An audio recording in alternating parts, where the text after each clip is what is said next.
Absolutely 100% correct. मगर उन्होंने ये नहीं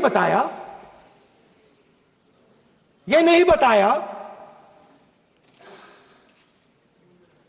कि पहलगाम के बाद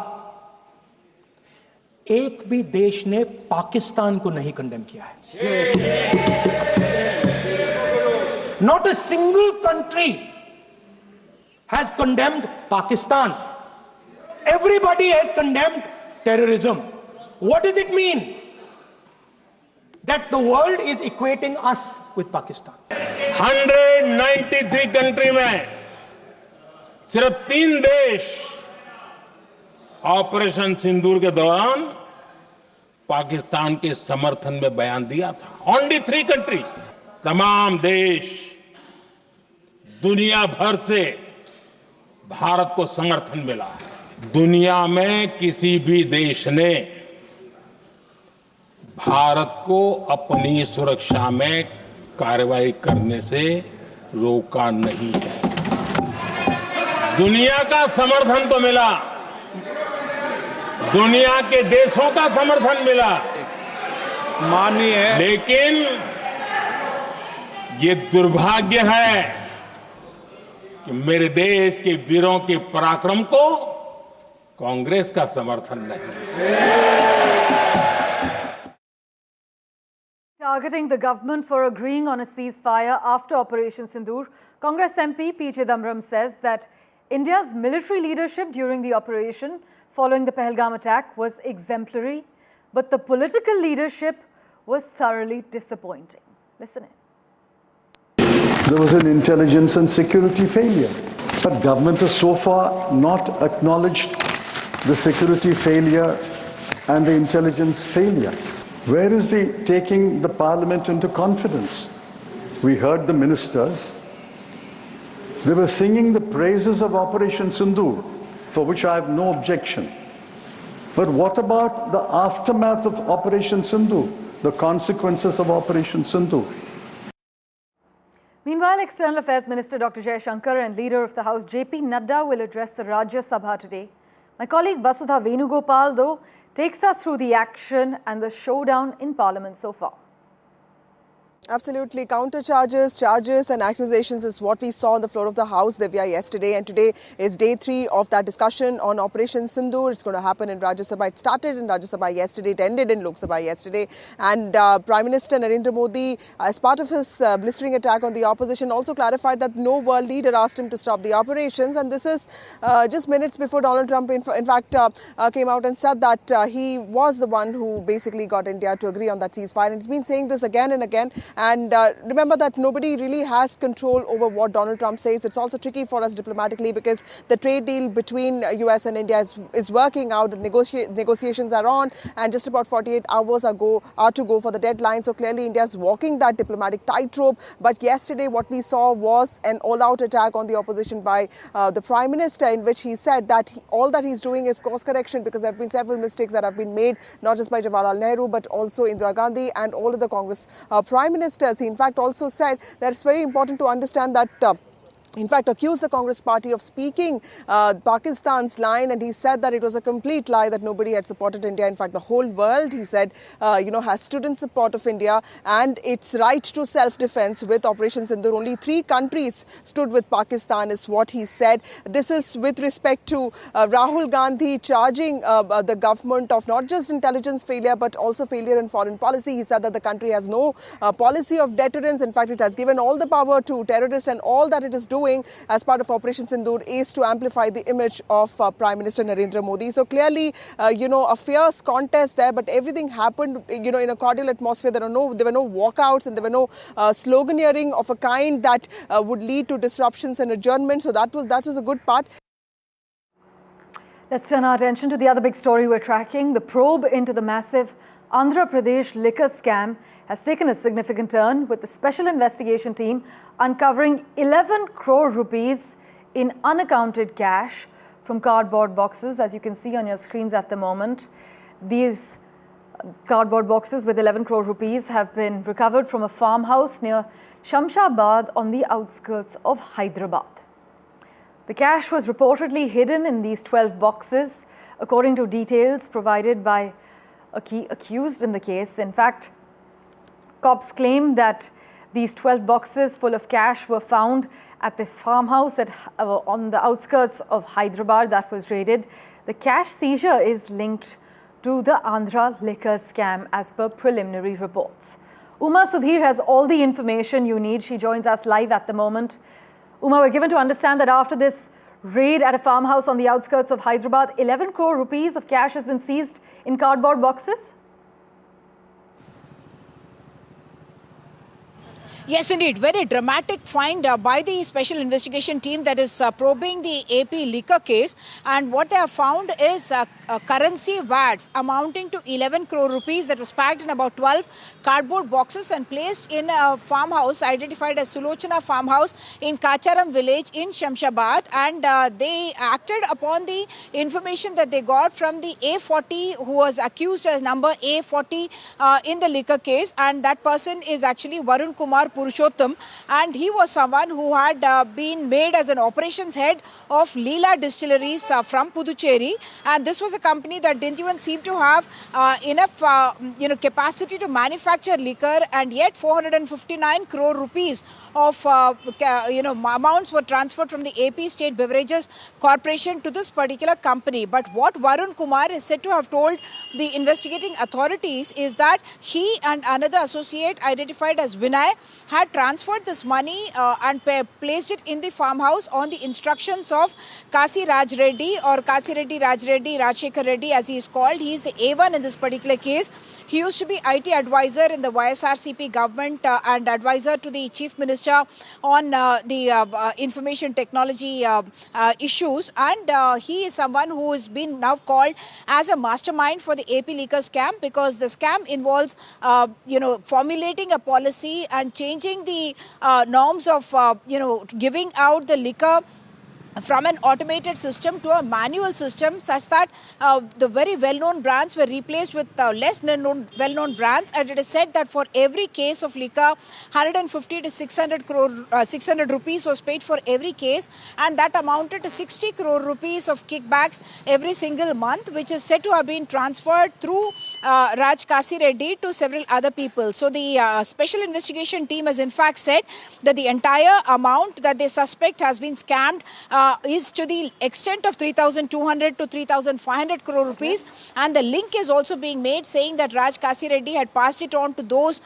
in the highest positions in government, and the allegation is that he was close to the Chief Minister, and therefore even in the charge sheets and the remand reports that we have seen, the name of the former Chief Minister had come up, even though he has not been named as an accused in this particular case as of now. But yes, this is the first time that they are able to get a tangible cash which is now being linked to the liquor scam, and therefore the SIT does believe that this is a big breakthrough, because even though they have been talking about hundreds or thousands of crores that have been scammed, 11 crores of cash being found is something that's a big breakthrough. Back to you. Indeed.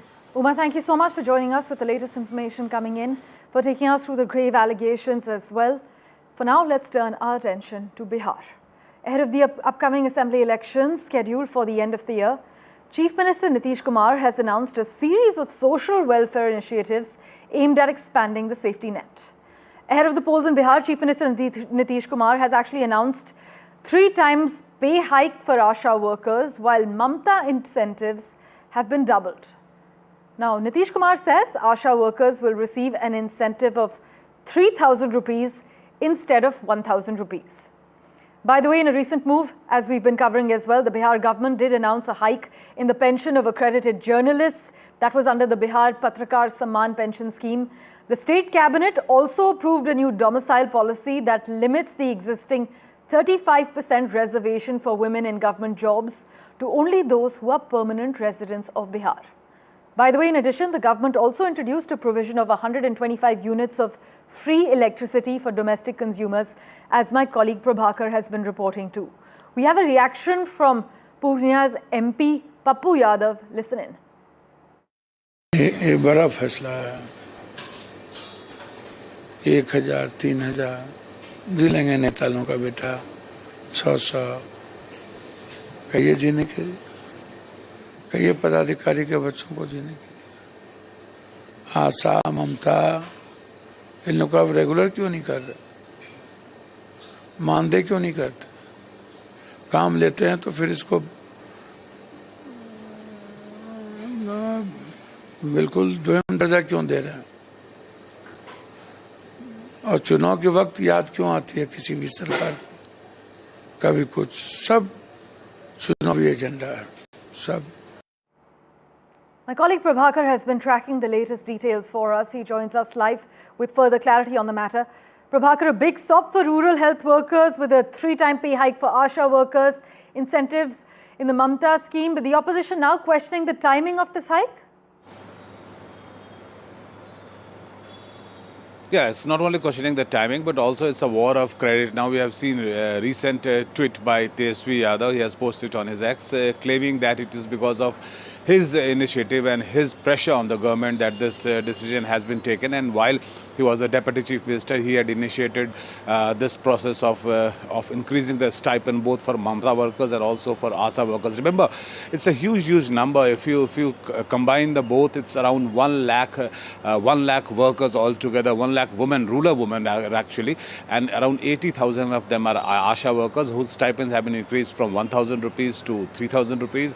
And the Mamta Didis, as we call them, they are the rural health workers, women workers working in the villages and the panchayats. Their stipend has been increased double, has been actually double from 300 rupees to 600 rupees. So that would be a big political move by the government just before the election hits the state of Bihar and Bihar goes into the election mode. This initiative by the government is certainly aimed at wooing the voters, the women voters, especially the rural women voters, and they believe that this would actually help them garner their support in a more consolidated way. Yeah. Prabhakar, as always, thanks so much for joining us with the lowdown. Moving on, a day after former MP and actress Ramya filed a police complaint against disgruntled fans of actor Darshan with the Bengaluru City Police Commissioner, alleging that she was actually subjected to threats and vulgar abuse by fans of actor Darshan on social media, Kannada actor Pratham has filed a complaint with the police now, claiming that he was threatened by fans of actor Darshan, who is currently on bail after being accused of murdering his fan Renuka Swami from Chitradurga. Deepak Bopanna has been tracking the latest for us. We will, of course, get in touch with him for the latest. But after Ramya, actor Pratham now files a complaint. Ramya and Pratham allege death threats. The actors are calling out the online abuse and also highlighting the lax treatment in jail and his protection as far as his fans are concerned, raising the question whether Darshan is above the criticism. But a day after former MP and actress Ramya filed a police complaint against disgruntled fans of actor Darshan, this was with the Bengaluru City Police Commissioner, she actually alleged that she was subjected to threats and vulgar abuse by fans of actor Darshan on social media. Now, Pratham, a Kannada actor, has filed a complaint with the police, claiming that he was being threatened by fans of Darshan, who's currently on bail after being accused of murdering his fan Renuka Swami from Chitradurga. That's the latest we're tracking as far as Ramya facing rape threats over this Darshan case post is concerned. As the outrage grows, another complaint is now being flagged.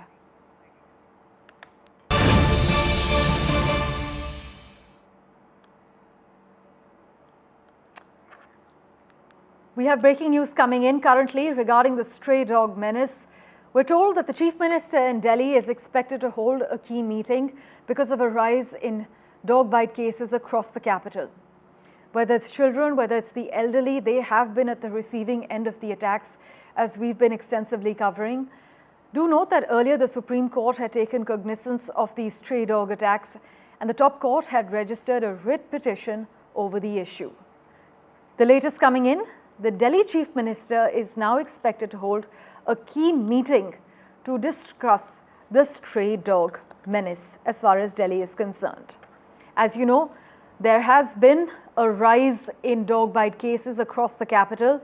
In fact, the Supreme Court has also taken cognizance of the stray dog attacks. The Supreme Court had initiated proceedings on its own motion suo moto over the growing menace of stray dog attacks and the resulting injuries, the deaths, flagging the situation as alarming and disturbing. Just to give you a little context here, bench of Justices J.B. Pardiwala and R. Mahadevan, I beg your pardon, took suo motu cognizance of the issue after the media was reporting the tragic death of a 6-year-old girl in Delhi due to rabies following a dog bite. In fact, the report had prompted the court's intervention as well, and now the Delhi Chief Minister Rekha Gupta is expected to hold a meeting to discuss the stray dog menace.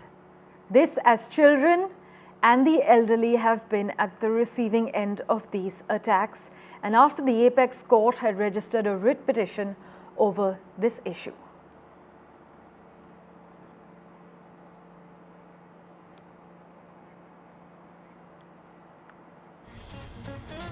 The news continues right here on NDTV. We're slipping into a very quick commercial break.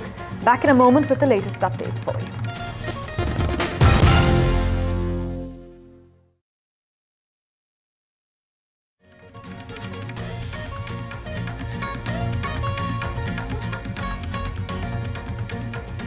The powerful 8.8 magnitude earthquake that struck off Russia's coast has triggered tsunami alerts for Japan, Alaska, Hawaii, and US's west coast. 2 terrorists have been killed in a Jammu and Kashmir encounter. The encounter is days after Pahalgam killers were shot dead.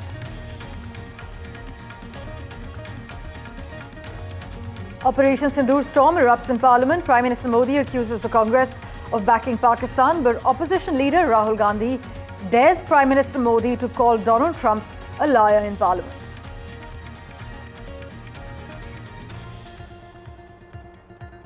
After taking a boardroom role at Sona Comstar, Priya Sachdev Kapoor, who's the wife of late businessman Sanjay Kapoor, has updated her name on her Instagram handle to Priya Sanjay Kapoor. The change comes amidst a fierce 30,000 crore rupee succession battle with her mother-in-law, Rani Kapoor.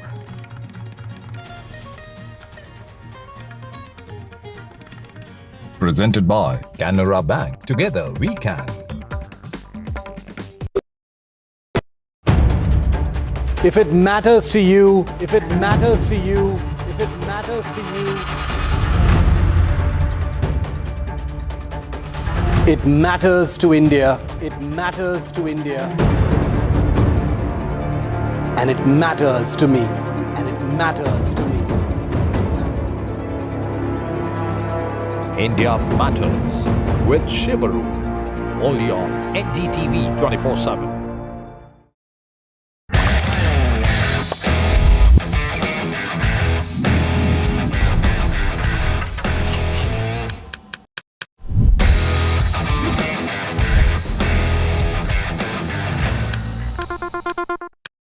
So, sir, your work is heavily rich in impeccable artisanship and craft, I must say.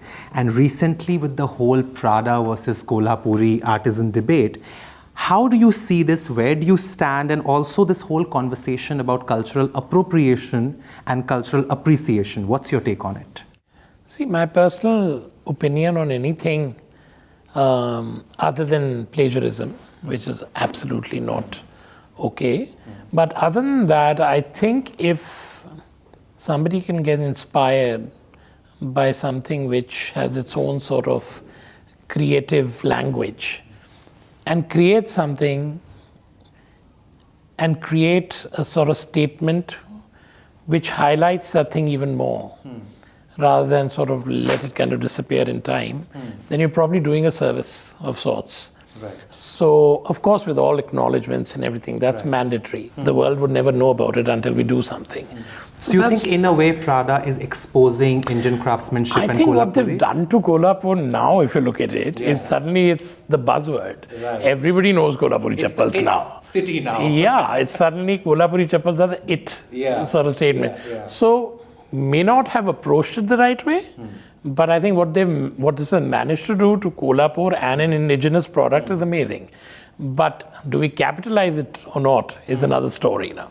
Okay. Do you think it's about time that the world, I mean, we've been here, we've been around, but do you think it's about time that the world started acknowledging what we have contributed to the art of garment making? You know, I have a very serious disagreement with this acknowledgement of the West to know that we are important. Because I think that in itself is a wrong notion. Right. And I've personally been very against people who always think that there's this Gora hangover we still suffer from. You know, I think we're still not outgrown our colonial fever. Colonial droppings that are all over us. No other country in the world feels like this. Everybody celebrates their indigenous crafts, their languages, their music, and they're all happy. Right. We in India, for example, a simple example, till 6-7 years back, Punjabi music was looked down upon. Correct. Okay. Suddenly, half the world is rapping in Punjabi, this thing, so suddenly it's cool. Yes. And now Louis Vuitton gets A.R. Rahman to compose the Punjabi track for their main show. Right. So look at what's happening. Right. So now again it took someone else to acknowledge. Hello, Moto. Moto G96 5G. All eyes on you.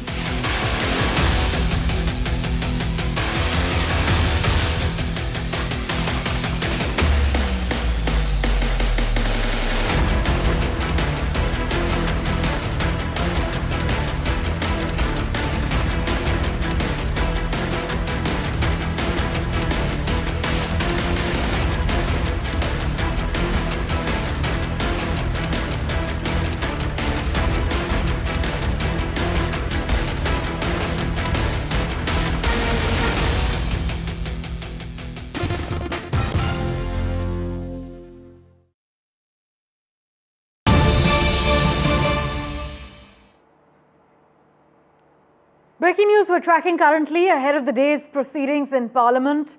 Several MPs of the opposition, including those of the Congress, the TMC, RJD and left parties, we're told, among others, are participating in a protest on the steps of the Makar Dwar of Parliament and raising slogans. This is regarding the Bihar SIR protest. In fact, do note that Congress MP Randeep Surjewala, I beg your pardon, has moved a motion in the Rajya Sabha to suspend the 0 hour and relevant rules pertaining to question hour and other businesses of the day to discuss the concerns around the special intensive revision that's being conducted by the Election Commission ahead of the Bihar Assembly elections.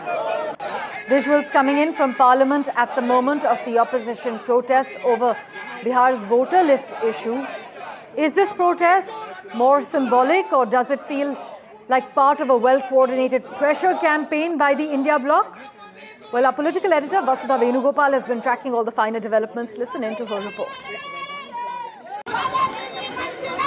Well, this is the combined protest of India bloc MPs against the ongoing SIR process, special intensive revision of electoral rolls. You can see parties such as the DMK, the Congress party, and of course the TMC protesting against this exercise, a special intensive revision of electoral rolls. The Supreme Court only yesterday said that it will step in the minute there is a mass exclusion of voters, but it has actually given the Election Commission of India the go-ahead to publish its draft electoral list, the voters list on the 1st of August.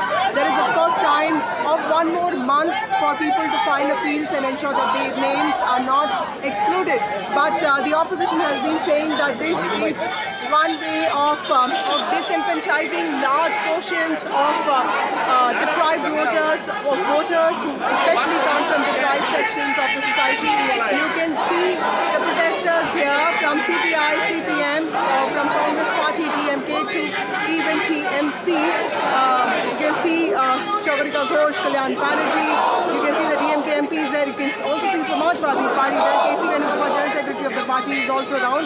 A similar protest was held yesterday also. This is, I think, the 4th consecutive day that the opposition parties are protesting against the ongoing SIR exercise, and this is also to demand a discussion on the SIR after the Operation Sundoor discussion. Remember, today is the last day of the discussion on Operation Sundoor, and the opposition has in fact demanded a line of commitment from the government that it will also discuss the SIR exercise. The government is yet to talk about its decision. The BSC will be deciding as to what Right. On that note, let's turn our attention to other stories we're tracking.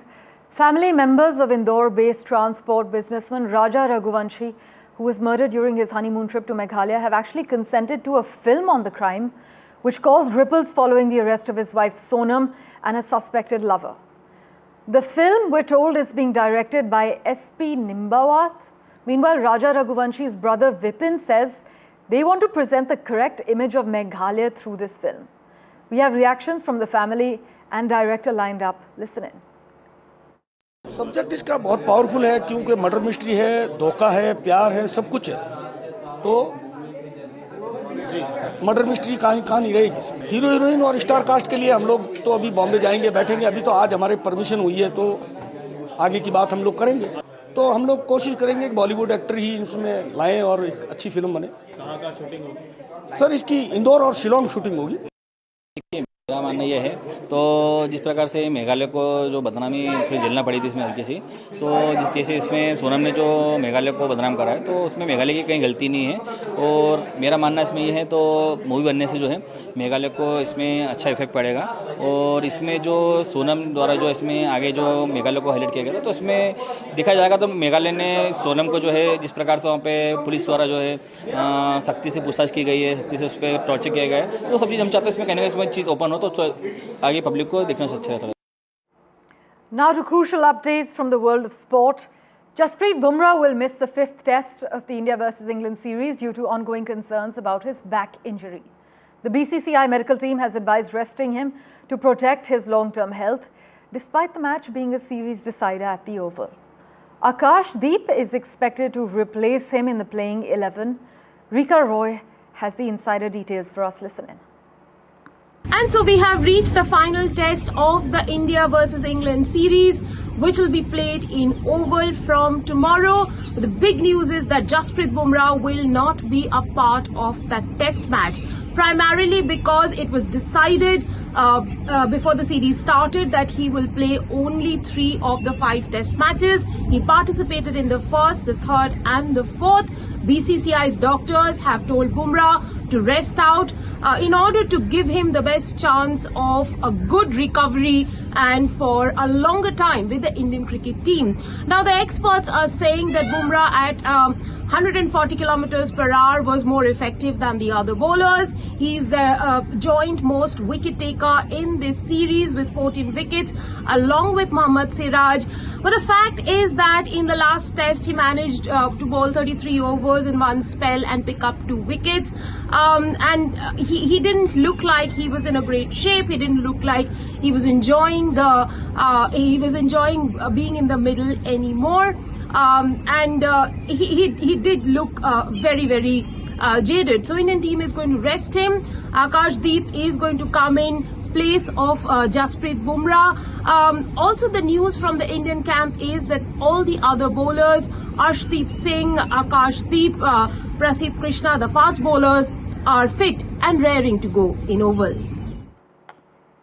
Meanwhile, India's head coach Gautam Gambhir was involved in a heated argument with the Surrey head groundsman Lee Fortis 2 days ahead of the 5th and final test between India and England at the Oval. Gautam Gambhir was seen wagging his finger at Fortis and repeatedly telling him he was just a groundsman. Fortis warned the former India batter he would report him to the ICC match referee and if he continued to swear at him. India, though, has kept the 5-match series alive after drawing the 4th test in Manchester and had an optional training session on Tuesday when this altercation happened. Take a look at how this altercation unfolded, followed by crucial reactions and Boria's report. Stop it. Don't tell us what we need to do. You don't tell us what to do. You don't need to tell us. You don't tell me. Okay, you don't tell any of us what to do. You don't tell any of us. You have no right to tell us. Okay? You have no right to tell any of us. You don't know what to do. Okay, you're just a groundsman. You're just a groundsman. Nothing beyond that. You're just a groundsman. You're just a groundsman. You are the groundsman. You are just a groundsman who will stay in your capacity. We all know that curators are little overprotective or little, possessive about the square and ground and all. So what he said about head coach, I don't really want to comment because that's his opinion and everyone in this world have their opinions.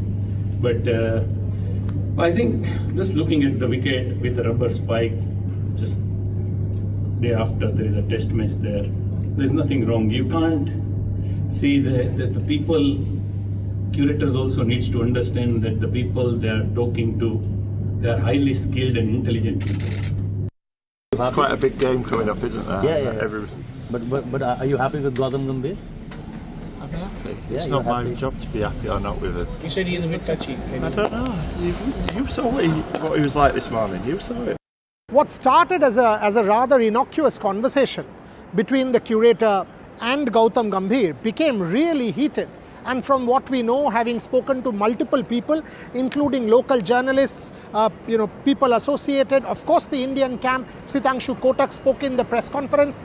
What transpired was, and here's the chronology, I was actually standing next to the Alex Stewart gate inside, where Brendan McCullum and Rob Key walked in and went right up to the pitch.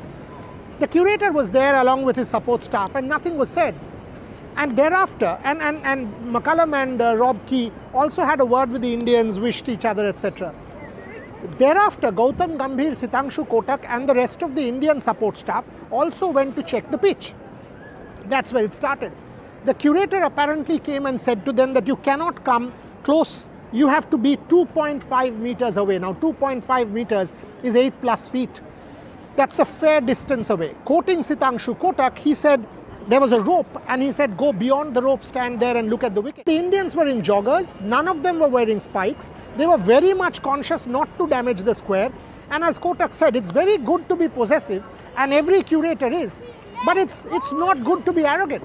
And here, that's what it was. Fortis was arrogant. He rudely spoke to the Indians and that's not done. And that's when Gautam Gambhir too lost his cool and we saw the heated altercation. Well, let's switch tracks now. Every time a child is trafficked, a childhood is stolen. Today, July 30th, marks the World Day Against Trafficking in Persons. To strengthen the fight against this grave crime, the Railway Protection Force launched a month-long national campaign on the 1st of July, focused on identifying and rescuing vulnerable children in transit across India's vast railway network. Supporting this effort on the ground is the Association for Voluntary Action, a partner of Just Rights for Children, working shoulder to shoulder with the RPF to protect children at risk during their journeys.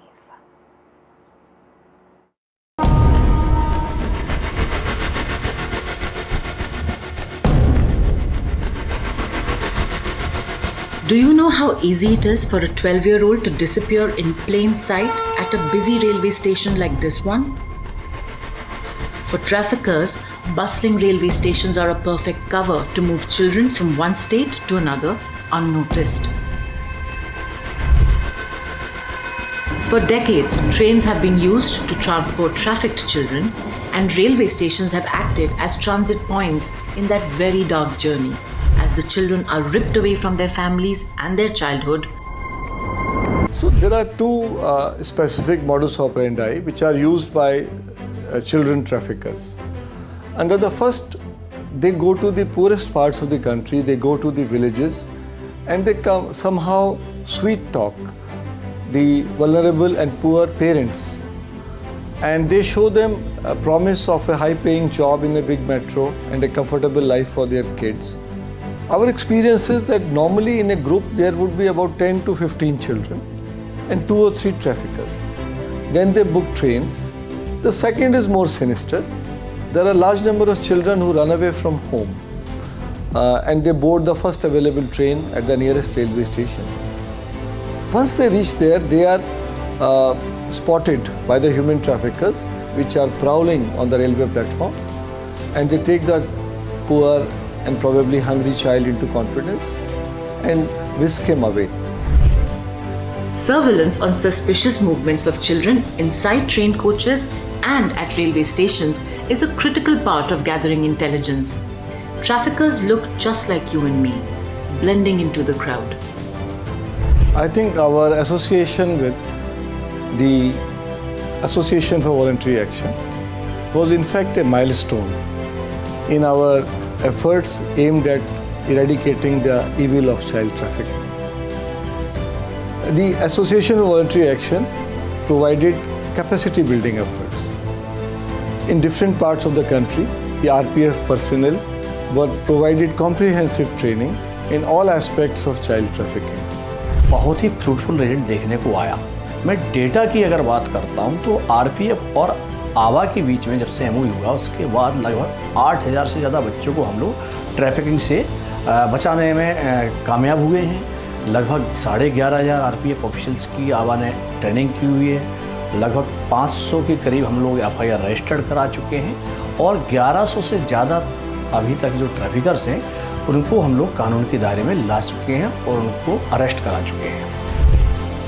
In India, through similar collaborations with multiple stakeholders, Just Rights for Children with law enforcement has rescued over 85,000 children and prosecuted more than 50,000 traffickers. It is only through such collective efforts that we can build a strong child protection ecosystem and ensure that no child ever has to lose their childhood.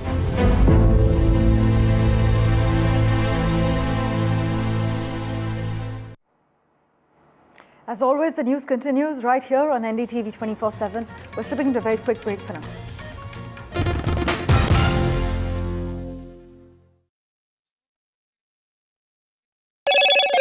Hello, Moto.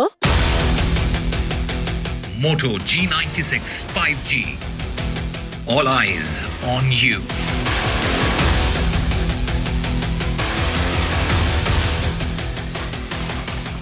ISRO NASA Space Crew remains our big focus. The Nisar satellite launch is today scheduled from Andhra Pradesh's Sriharikota at 5:30 p.m.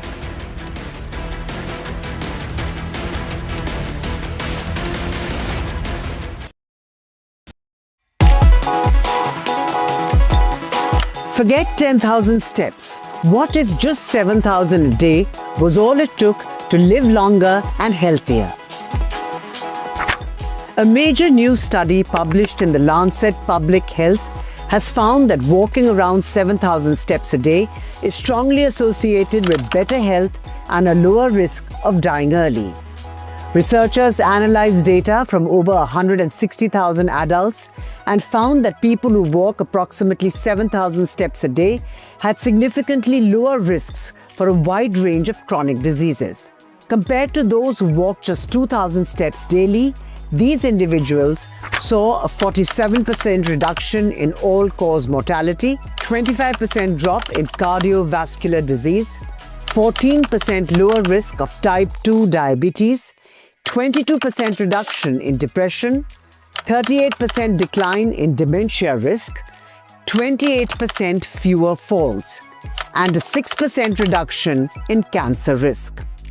Unlike earlier studies that mostly focused on heart health or death rates, this is the first major research effort to comprehensively examine the impact of daily steps on multiple health outcomes. The review included 57 studies, of which 31 were analyzed in detail through meta-analysis, making this the most extensive data set to date on how walking affects health. Interestingly, the study also shows that even 2,000 steps per day provides better health outcomes than being inactive. While benefits for some conditions like heart disease continue to rise beyond 7,000 steps, for most other outcomes, the gain started to plateau after this point. The authors argue that 7,000 steps per day may be a more realistic and achievable target for many people, compared to the commonly cited 10,000 step goal, which was never based on scientific evidence. They say that step count is a simple and effective way to measure physical activity, and these findings could help shape future public health recommendations. However, researchers also caution that for conditions like cancer and dementia, more studies are needed.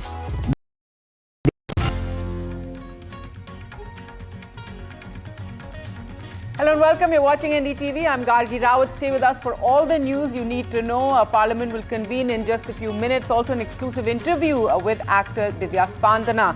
Let's get to the headlines we're tracking. Actor and former MP Divya Spandana, aka Ramya, has filed a formal complaint. She speaks to NDTV on the kind of abuse that she received after she filed a police complaint against Darshan.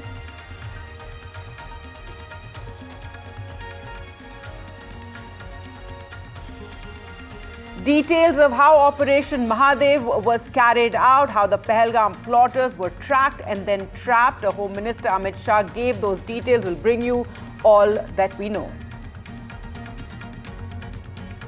Another encounter in Jammu and Kashmir. 2 terrorists are killed. This comes days after the Pahalgam killers were shot dead.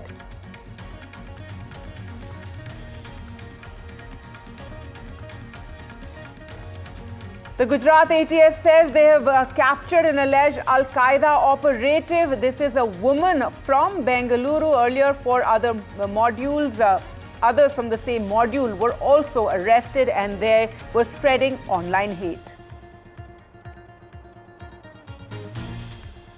After a powerful 8.8 earthquake hits Russia's far east coast, remember tsunami warnings have been issued across the Pacific coast. It's one of the largest earthquakes in decades.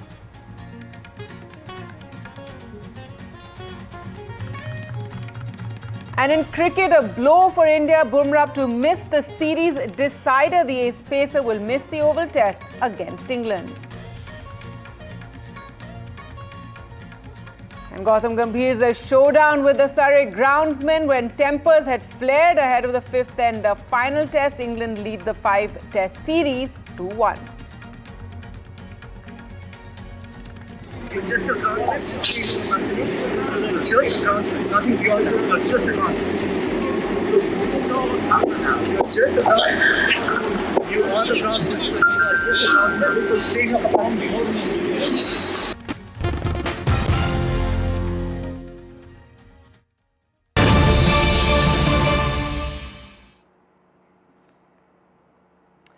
Top story now, and actor Ramya or Divya Spandana has spoken to NDTV on the kind of abuse that she faced from trolls, how fans of actor Darshan were issuing her rape threats. She said, all that I had said was the Supreme Court was a ray of hope. Now remember, actor Ramya had in fact put on social media a post welcoming the Supreme Court's observations against the Karnataka High Court's decision to grant bail to actor Darshan in the ongoing Renuka Swamy murder case. But following that, she faced a barrage of abuse online, rape threats, as well as vulgar messages from supporters of actor Darshan, so much so that she even filed a formal complaint in the matter with the Karnataka State Women's Commission and the Bengaluru Police Commissioner. Let's just listen in to what Ramya had to tell my colleague V. Raghav.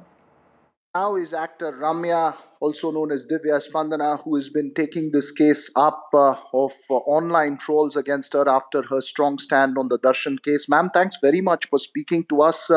What's the real message from this? You've taken this issue up, but you faced enormous amount of online harassment. Now you've decided to go all the way with a police case in this matter. You know, it was just a very simple post that I put out last week. It was on the 24th of July, and it was just statements made by the Supreme Court against the bail order given to Darshan, right? And it was just a screen grab or a news article link that went with the tweet. You can pull it up. It's still there on my timeline on Twitter. And I said, Supreme Court is a ray of hope for the common people of India who seek justice. That's it. I didn't even mention the actor. And post that, I received incessant trolling. And this is not just, you know, where people call you a prostitute or whore or a slut, and which I think is a sad thing that women have become immune to. We've kind of, you know, made it a norm and we just ignore it, which shouldn't be the case. But, you know, and I usually let those slide. But these were messages that explicitly described how I should be raped and how I should have been murdered instead of Renuka Swamy, and sending me, you know, nude pictures and videos. And I also received a lot of video calls and audio calls, which of course I didn't entertain, I didn't answer. And I was kind of shocked because you know, as a public figure, people criticize you, and, you know, sometimes they make memes of you. And in fact, I have also, you know, seen such memes of myself, and I have also kind of like laughed about it. But this was on another level. And the thought that crossed my mind was, if they can do this to me, these are all these, they all call themselves D-Boss fans, the actor Darshan's fans. can do this to me, it just shows that they have complete disregard for women and complete disregard for the law. They have no fear. And if they can do this to me, imagine, what they must be sending to regular people who stand up for the truth. It's a very, very important point that you're raising. That to send out a message that this is not okay, this is not acceptable. What do you believe will actually be the outcome? Do you really believe that this kind of harassment will stop? I really hope so, because yesterday when the police came over to do the marza, the woman police officer was telling me how no one's actually come forward and filed a formal complaint, and therefore people think they can get away with it. And in a way, she kind of said, I'm so glad you're doing this because, it's going to help so many other women.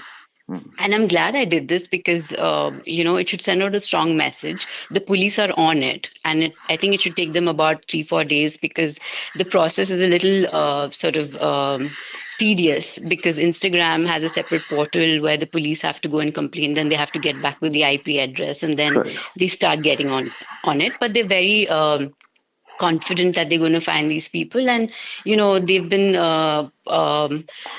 under unbailable sections, non-bailable, sorry, my bad, non-bailable sections. Right. And so hopefully, there will be some strict action, and hopefully it will send a strong message that people should think twice before trolling women. And it's not, I think trolling is such a understatement in this context, because this is much, much worse than that. That they should think twice about, yeah. What's your message to your male colleagues in the film industry, all your other colleagues, and especially to Darshan himself? I think, I honestly feel that had he taken, a stance a few years ago, maybe the Renuka Swami incident itself would not have happened because he was his fan, right? And it just tells you the kind of mindset and how these fans are emboldened to send out messages like this, right? Had he taken a stance, I don't think we would have been where we are today. And I think he should. I mean, it's not too late for him to tell his fans that this is not okay, because I don't see any difference between what Renuka Swami sent and what his fans are sending me. And if you think that is wrong, why is this not wrong? Right, important message there, and perhaps one that needs to be sent out to fans of any actor, irrespective of who it is and what the case is. Yes, absolutely. All right. Thank you so much, Ramya, for speaking to us. Thank you. Bye. Thank you. Bye. All right, so there Ramya or Divya Spanda, they're speaking to V. Raghav. V. Raghav joins us for more right now. And Veera, it's great to see that, Ramya there taking up this matter, given the kind of trolling, as she says, vile threats, rape threats also being issued. As we know, a lot of women who speak out on social media face this. So good to see her taking a stand. Oh, absolutely, Gargi. And as you rightly pointed out, this is not about one actor, one case. I think this is about a larger trend of actors, fans, thinking that they can get away with anything that they say in social media. Not just fans, anyone across the board, whether it is a politician, political party, trolling, saying anything they want to and get away with it. And it's not just about women as well. It's a larger issue. But of course, Ramya highlighting this, and that's perhaps why we need to keep focus on this case. It's not a one-off case. This is not the first time that it has happened, and perhaps not the last time, but perhaps a very strong message from action in cases like this to across the board communities that that's not acceptable. When you are online, you cannot use language or speak in a way that is offensive, abusive, that can be considered as threats, and really disturbing kind of messages, whether you're a fan of an actor or a political party. I think that's really the big message that needs to go out. Ramya is somebody who's, been an actor, been a member of parliament. She was head of social media for the Congress party also. Veera, this also brings out the kind of, hero worship that actors enjoy in South India especially. And it's, as Ramya there pointed out, it's ironic because even the case that Darshan is accused of the murder of Renuka Swami was because Renuka Swami himself was somebody who sent vulgar messages to Darshan's friend. Yes, absolutely. Just a small correction or an explanation. I don't think it's restricted just to the south. It's across the board. But more so, I think yes. one sees this level of hero worship, perhaps. Or No, I agree. I agree with you on that. I concede yes, that point. But I'm just my trying. view. Yes, go ahead. Yeah. I concede to that point. But I'm just saying that it is true. The kind of fan craze that one sees here is something that needs to be investigated, and that's something of a larger social trend, right? It's something that needs to be introspected into, addressed.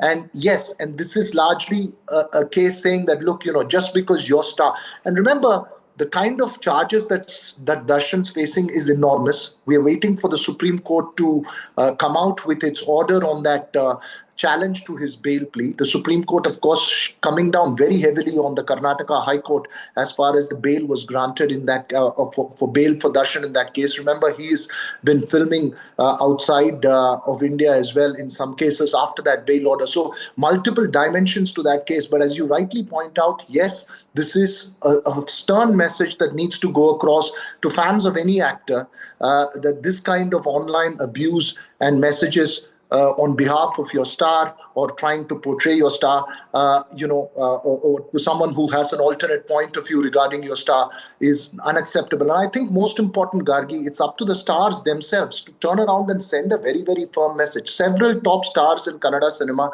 including Shivraj Kumar, have categorically backed Divya Spandana Ramya on this case. And I think it's important that cases like this get the attention that it needs to send out a very firm message across online platforms that this is unacceptable. Right, and Veera, just for our viewers, this entire case is about how Darshan got bail from, and he's accused in a murder case, how he got bail from the Karnataka High Court, how he's in Thailand filming, and we've seen visuals of him enjoying himself, and the Supreme Court stepped in here and said that this is very surprising, and and expressed their dissatisfaction, and that is what Ramya was then commenting on, isn't it? If you could just take us through those details. That's right.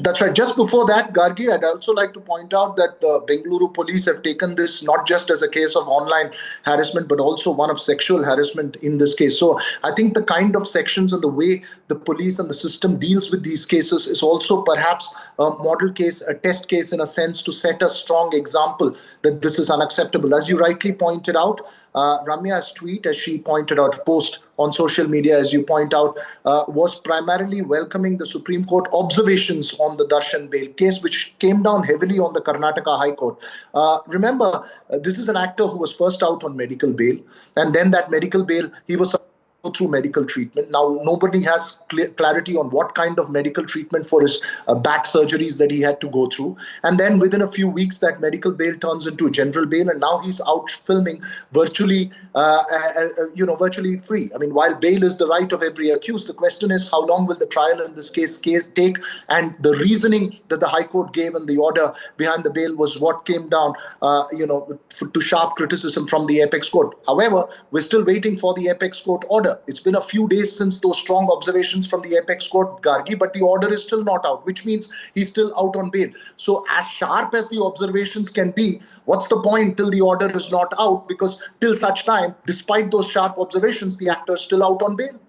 That's right. Thanks so much, Veera, for joining us with all, the details of this entire controversy. But the big breaking right now is that exclusive interview that Veera got of Ramya, where she speaks about the rape and murder threats that she was getting after she happened to comment on this Darshan case, and how she has taken this up with the police, and very stringent charges are being brought against those who were trolling and threatening her. Well, moving on to other news now for the moment, and breaking news coming in. Remember, Home Minister Amit Shah yesterday gave a detailed presentation in Parliament over the 3 terrorists who were killed in Jammu and Kashmir connected to the Pahalgam attack. Details on how they were first tracked and then trapped, finally being killed. Now, NDTV has accessed more information on how exactly these terrorists were tracked and finally nabbed the terrorists responsible for the deaths of civilians in Pahalgam, how all the escape routes were blocked. All right, let's go across to Akhilesh. And Akhilesh, if you can take us through all these details. It was a big victory, this Operation Mahadev, for, our armed forces. It had been a big question, something the opposition used to also keep raising, that where are the Pahalgam attackers? Finally, 3 of them were killed. Give us the details that you know. Well, the Home Minister Amit Shah was very clear from the day one when he had visited the attack site in Pahalgam. He instructed the security forces that at any cost, these terrorists should not be allowed to go back to Pakistan. All the routes should be blocked, and the security forces worked very much in that direction. The terrain was very tough, but there was an 8-kilometer long route which was supposed to be used by these terrorists to go back to Pakistan. So that 8-kilometer long stretch was blocked, and there were tunnels, and there were 30 feet deep ditches were dug, and the tunnels were flooded so that the terrorists could not use those tunnels. And especially on the day when this Operation Mahadev took place, that day also, the arms and ammunition used by the terrorists were flown in a special plane to Chandigarh's forensic lab, and a special machine was called in a cargo plane from Ahmedabad, and that machine was sent to Chandigarh, and the extensive tests were done to establish the connection between the arms used in the Pahalgam attack and also these 3 terrorists who came from Pakistan. And Home Minister Amit Shah, he was awake entire night on Monday, and in fact at 5 a.m. in the morning he made few calls, including a video call to the scientists who were involved in the forensic lab conducting all these tests, and he was sure that he got the report that the identity was confirmed that these 3 terrorists were the one who were behind the Pahalgam massacre, and after that he gave a detailed presentation in Parliament. So from the day one, his focus was very clear that they should not be allowed to go back to Pakistan, and the security forces ensured that. All right, thanks so much, Akhilesh, for bringing us those details of how the Pahalgam attackers were trapped and then finally killed. Operation Mahadev, as it's called. Let's just listen into what the Home Minister Amit Shah said in Parliament yesterday when he gave details as well as the forensics in this entire matter. हमने जो आतंकी घटना स्थान से कारतूस मिले थे, वो कारतूस का एफएसएल रिपोर्ट पहले से करा कर रखा था, और चंडीगढ़ सेंट्रल एफएसएल के अंदर बैलिस्टिक रिपोर्ट के आधार पर उनका रिपोर्ट तैयार था। जब ये कल आतंकवादी मारे गए, इनकी 3 राइफलें पकड़ी गई, एक M9 अमेरिकन राइफल थी और 2 AK-47 राइफल थी। जो कारतूस मिले थे वो भी M9 और AK-47 के भी थे, मगर हमने इससे भी संतोष नहीं माना। ये राइफलों को एक विशिष्ट विमान के द्वारा कल रात को 12 बजे चंडीगढ़ पहुंचा गया, और पूरी रात फायरिंग कर इसके भी खाली खोखे जनरेट किए गए। 2 खोखों का मिलान किया गया, राइफल की नाली और निकले हुए खोखों का भी मिलान हो गया। तब ये तय हो गया कि इन्हीं 3 राइफलों से हमारे निर्दोष नागरिक मारे गए।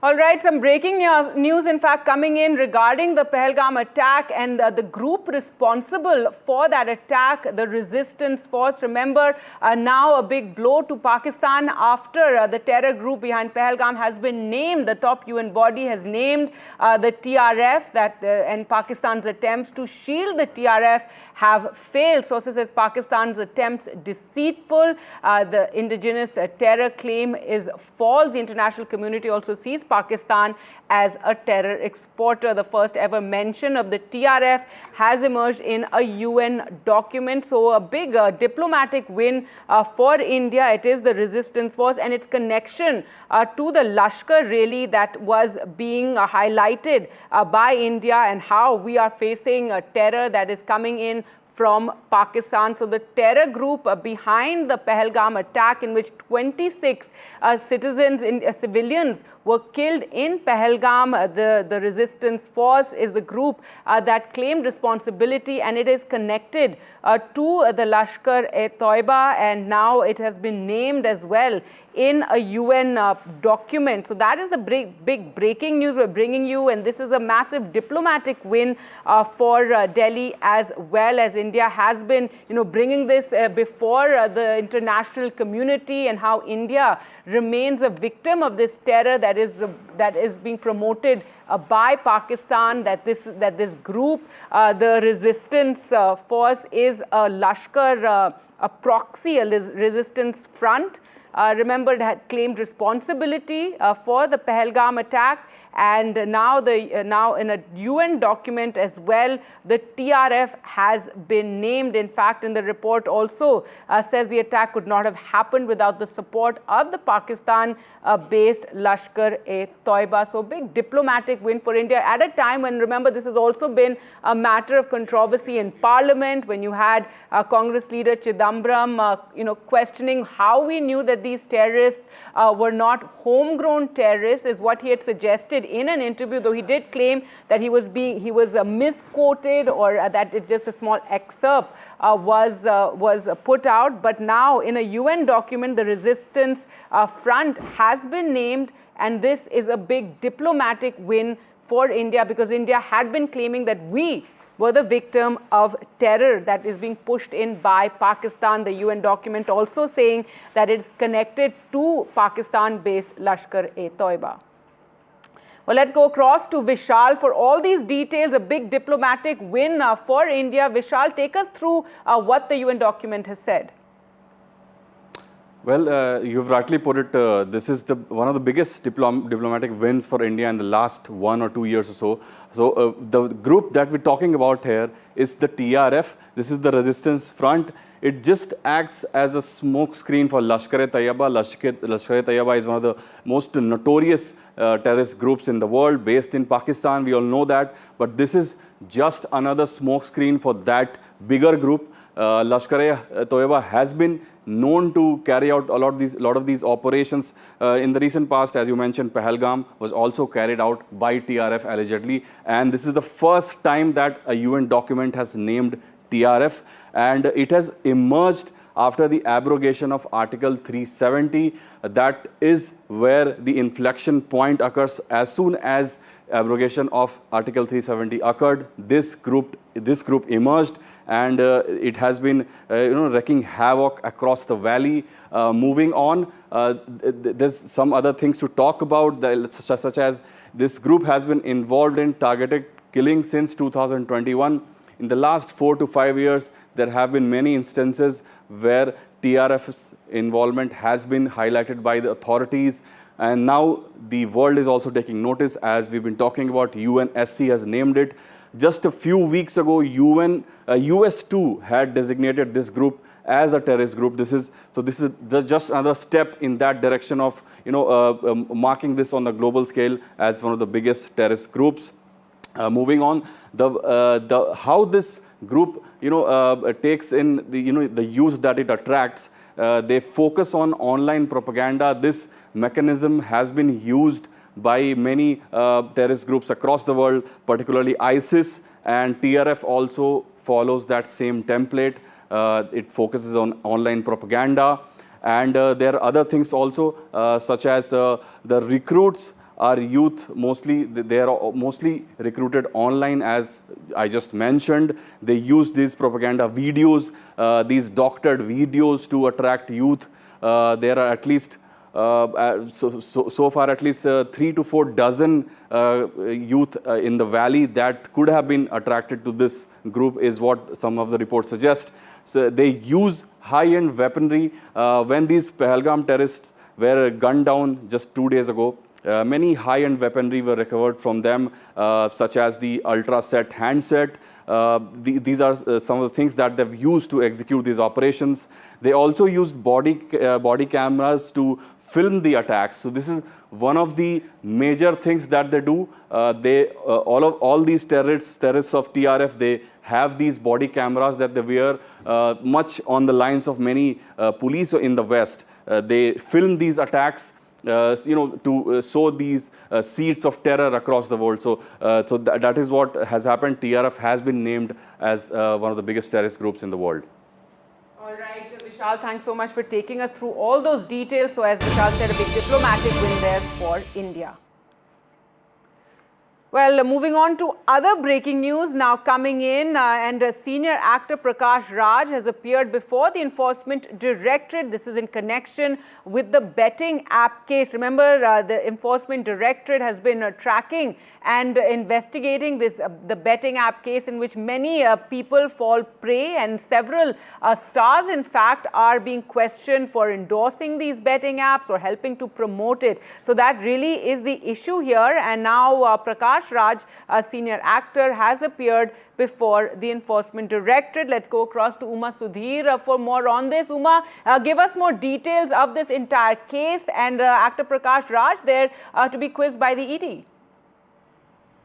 So the Enforcement Directorate has in fact taken up this case of illegal betting, and they have done a crackdown all over the country, and specifically in Telangana, the Tollywood celebrities were facing, in that sense, action by the probe agencies, and Prakash Raj is among the 4 actors and among the 29 celebrities who have been named in this particular case. These include, of course, social media influencers and TV anchors as well. As you would recall, we had also Rana Daggubati being called on the 23rd of July, and Vijay Deverakonda on the 6th of August, and again Lakshmi Manchu on the 13th of August. Both Rana as well as Vijay Deverakonda have sought a date and have been given a revised date of the 11th of August to appear before the Enforcement Directorate. Prakash Raj himself has stuck with the date that was given to him, and he's a short while ago gone into the Enforcement Directorate office. And I had spoken to him earlier, and he spoke about the fact that yes, he had promoted Jungli Rummy as some games that he had believed was legally acceptable, but subsequently, when he realized the ethical implications, he had in fact withdrawn from endorsing that particular game, and this was more than 8 years ago in 2017. And he said that he saw a repeat of them using old advertisement that he had done in 2020-21, and at that time, once again, he had brought it to their attention and had got it pulled down because he understood the implications of promoting something like this and did not want to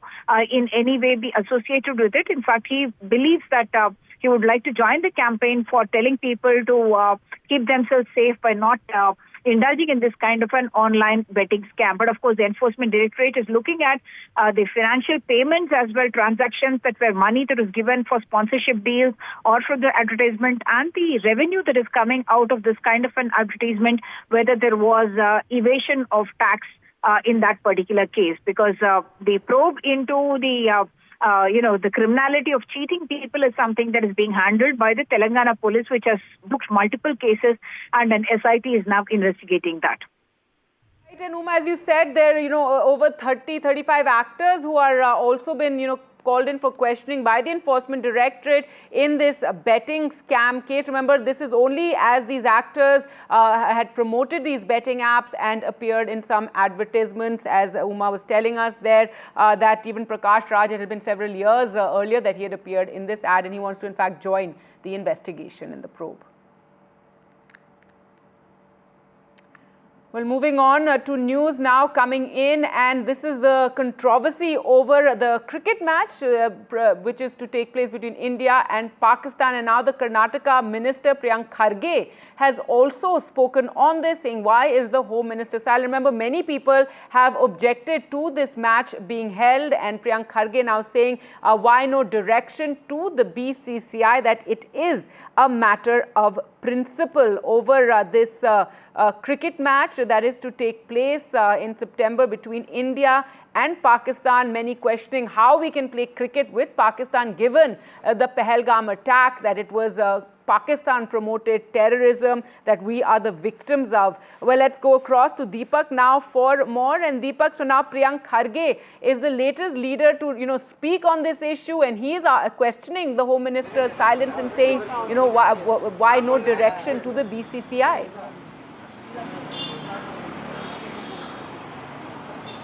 Now Priyank Kharge, of course, joins a host of opposition leaders who've been coming down quite heavily, asking for a decision to be taken as far as the India-Pakistan matches are concerned. Whether the decision is actually as simple as it sounds, because we are not talking about a bilateral series, we're talking about, a world event. And in such an event, not playing one country would only mean that you're giving that country a walkover. Is that in the best interest of the country? Something that we need to look at. But the opposition here is saying that the country should be put first, not, filling up of stadiums or, any sort of leverage that they gain from these sort of matches. And now Mr. Priyank Kharge, the minister from Karnataka, also joining other opposition leaders who've been questioning the Home Minister, because they say that the Home Minister can definitely have a say, because it is his son Jay Shah who's the head of the ICC, and they could in fact take decisions about which matches to be played and which should not.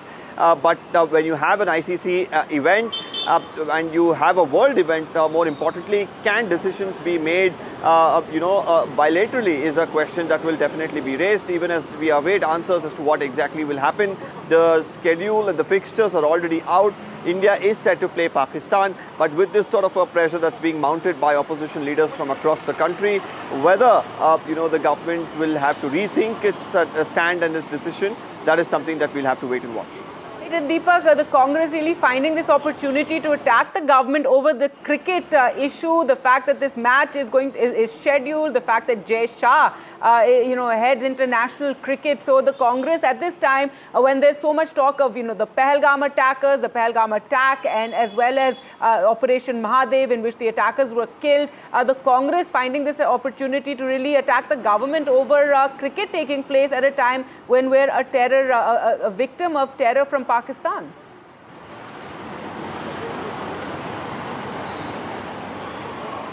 Yes, the opposition is right now saying, is this the right foot forward? Should we actually be playing cricket matches?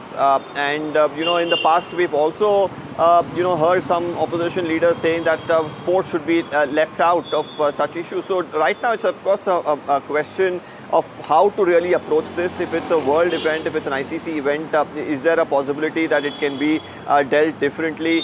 Because one thing is to say no to bilateral series, no to going and playing in Pakistan or Pakistan coming to India and playing. But when you have, teams that are playing from across the world, India refusing to play with one particular team would only mean two things. One is they will have to, give them a walkover. That would mean that it's an easy win for Pakistan, or it would also possibly mean that India should not participate in the tournament at all. So it is a situation where India stands to lose there.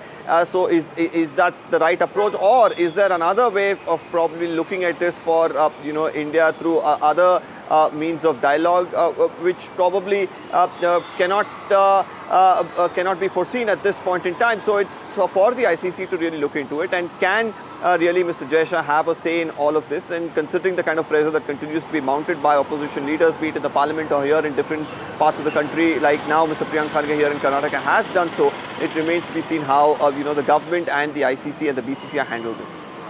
All right, thanks so much, Deepak, for joining us. So that's, politics and cricket, but let's bring you news of cricket now. And this is regarding that spat that coach Gautam Gambhir had. India's head coach Gautam Gambhir was involved in a heated argument with the Surrey head groundsman Lee Fortis. This was 2 days ahead of the fifth and final test between India and England at the Oval. And, this is something that is really being talked about, given the kind of interaction that took place, this flare-up that took place just ahead of what is a very heated series as well, where, there's so much tension. Let's just first take a look at this. Don't tell us what we need to do. You don't tell us what to do. Okay? You don't need to tell us. You don't tell me. Okay? You don't tell any of us what to do. You don't tell any of us. You have no right to tell us. Okay? You have no right to tell any of us what to do. Okay? You're just a groundsman. You're just a groundsman. Nothing beyond that. You're just a groundsman. You're just a groundsman. You are the groundsman. You are just a groundsman because staying your capacity. You know that curators are little overprotective or little, possessive about the square and ground and all. So what he said about head coach, I don't really want to comment because that's his opinion, and everyone in this world have their opinions. But I think just looking at the wicket with a rubber spike, just day after there is a test match there, there's nothing wrong. You can't see that the people, curators also needs to understand that the people they are talking to, they are highly skilled and intelligent people. It's quite a big game coming up, isn't there? Yeah. But are you happy with Gautam Gambhir? happy. It's not my job to be happy or not with him. You said he's a bit touchy. I don't know. You saw what he was like this morning. You saw it. All right, and here's a report from Boria Majumdar on this entire flare-up that took place. What started as a rather innocuous conversation between the curator and Gautam Gambhir became really heated. And from what we know, having spoken to multiple people, including local journalists, people associated, of course the Indian camp, Sitangshu Kotak spoke in the press conference. What transpired was, and here's the chronology, I was actually standing next to the Alex Stewart gate inside, where Brendan McCullum and Rob Key walked in and went right up to the pitch. The curator was there along with his support staff and nothing was said. And thereafter, and McCullum and Rob Key also had a word with the Indians, wished each other, etc. Thereafter, Gautam Gambhir, Sitangshu Kotak and the rest of the Indian support staff also went to check the pitch. That's where it started. The curator apparently came and said to them that you cannot come close. You have to be 2.5 meters away. Now, 2.5 meters is 8+ feet. That's a fair distance away. Quoting Sitangshu Kotak, he said, there was a rope and he said, go beyond the rope, stand there and look at the wicket. The Indians were in joggers. None of them were wearing spikes. They were very much conscious not to damage the square. And as Kotak said, it's very good to be possessive and every curator is. But it's not good to be arrogant. And here, that's what it was. Fortis was arrogant. He rudely spoke to the Indians and that's not done. And that's when Gautam Gambhir too lost his cool and we saw the heated altercation.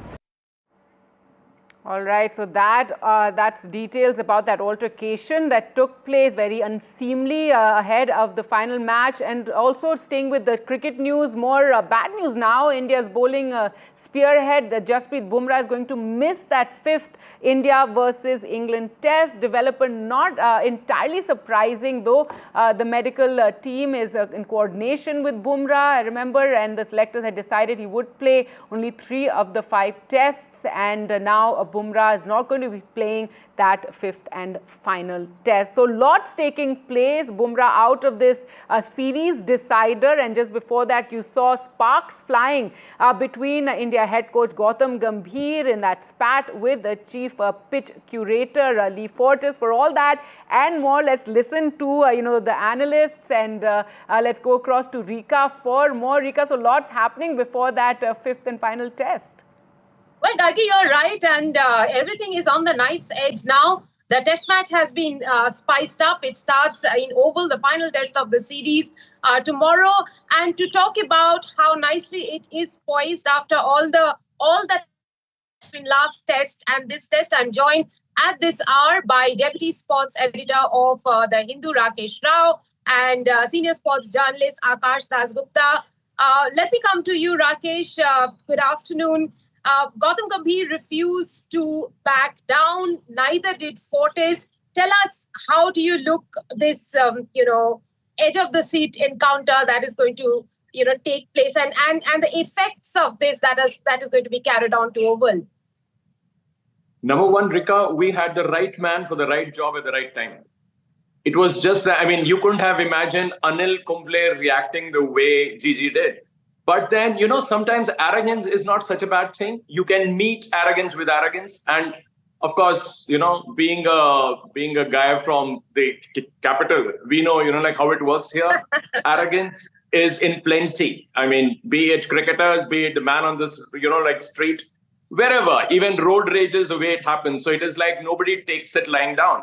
So Gautam Gambhir was at his best, in the sense that, we have seen him, do this. And without provocation, he can be very nasty. But here he was provoked. So you can imagine, he would have just loved that situation, because normally he is the one who, triggers something or the other.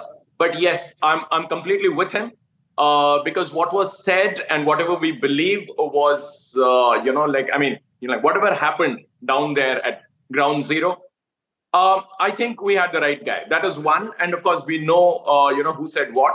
But the impact on India, I think this will steal India's resolve. This is a young team. Imagine, a captain from Punjab a coach from like Delhi. I mean, these are the guys who are, who have that rush in their blood, even in a normal situation. So when you stir it up a bit, you needle them, and I'm sure this is going to help India in that sense. That is, Indians want to give it back to them again. No quotas asked for, none given. So this will be tough, and of course the stage is there. I mean, India has a good chance because morally and psychologically India holds a slight edge, because in two of the games which we lost, I mean, we were the favorites on the morning of day 5.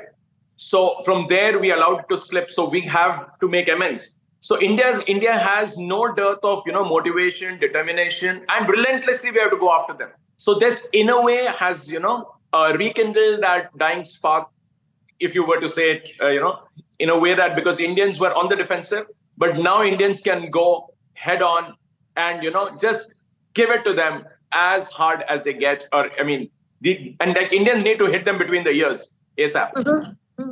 Akash, good afternoon. Let me come to you. Rakesh says that this sort of a run in between Gautam Gambhir and the curator Lee Fortis is going to help the Indian cricket team. Do you really think it's going to help? Because the Jacques Crawley versus Shubman Gill incident didn't seem to have helped the Indian cricket team.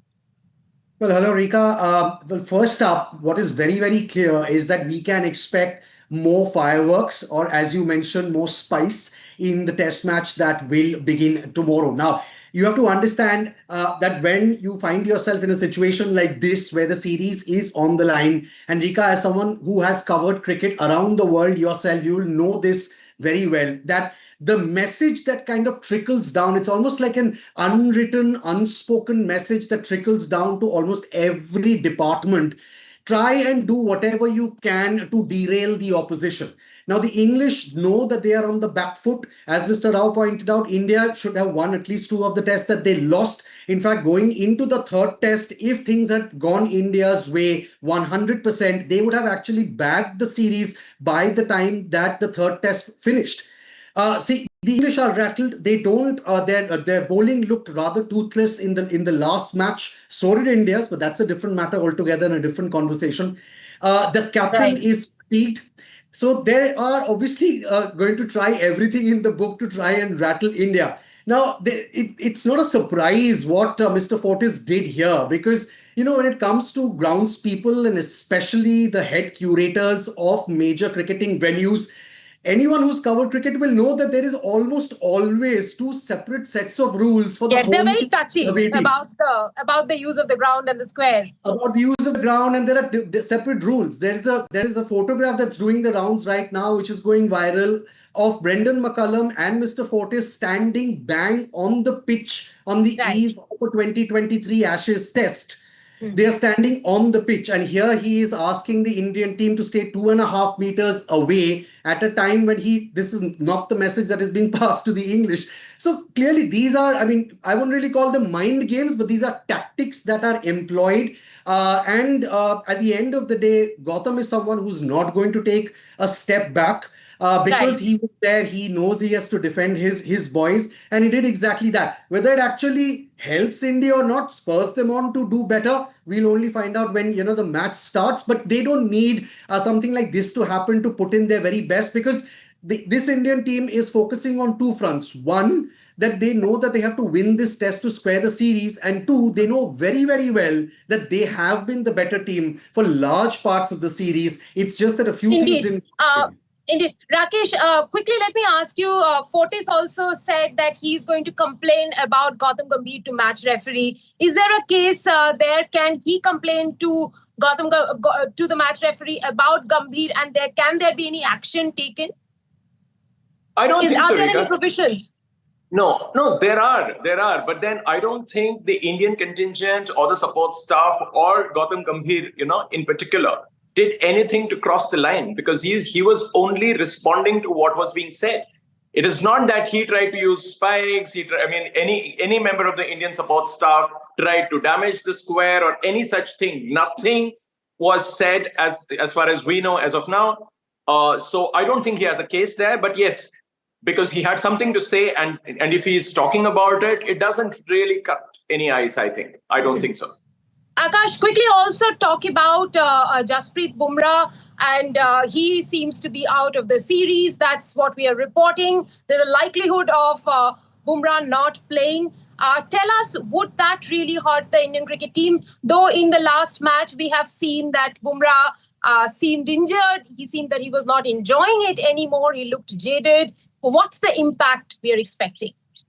Well, Rika, I think personally, I am actually happy that the medical team has stuck to what the pre-decided formula was, that Bumrah plays 3 tests. Because at the end of the day, we have to understand, yes, there's a series on the line, and yes, he's our best bowler and our best strike option when it comes to the bowling department.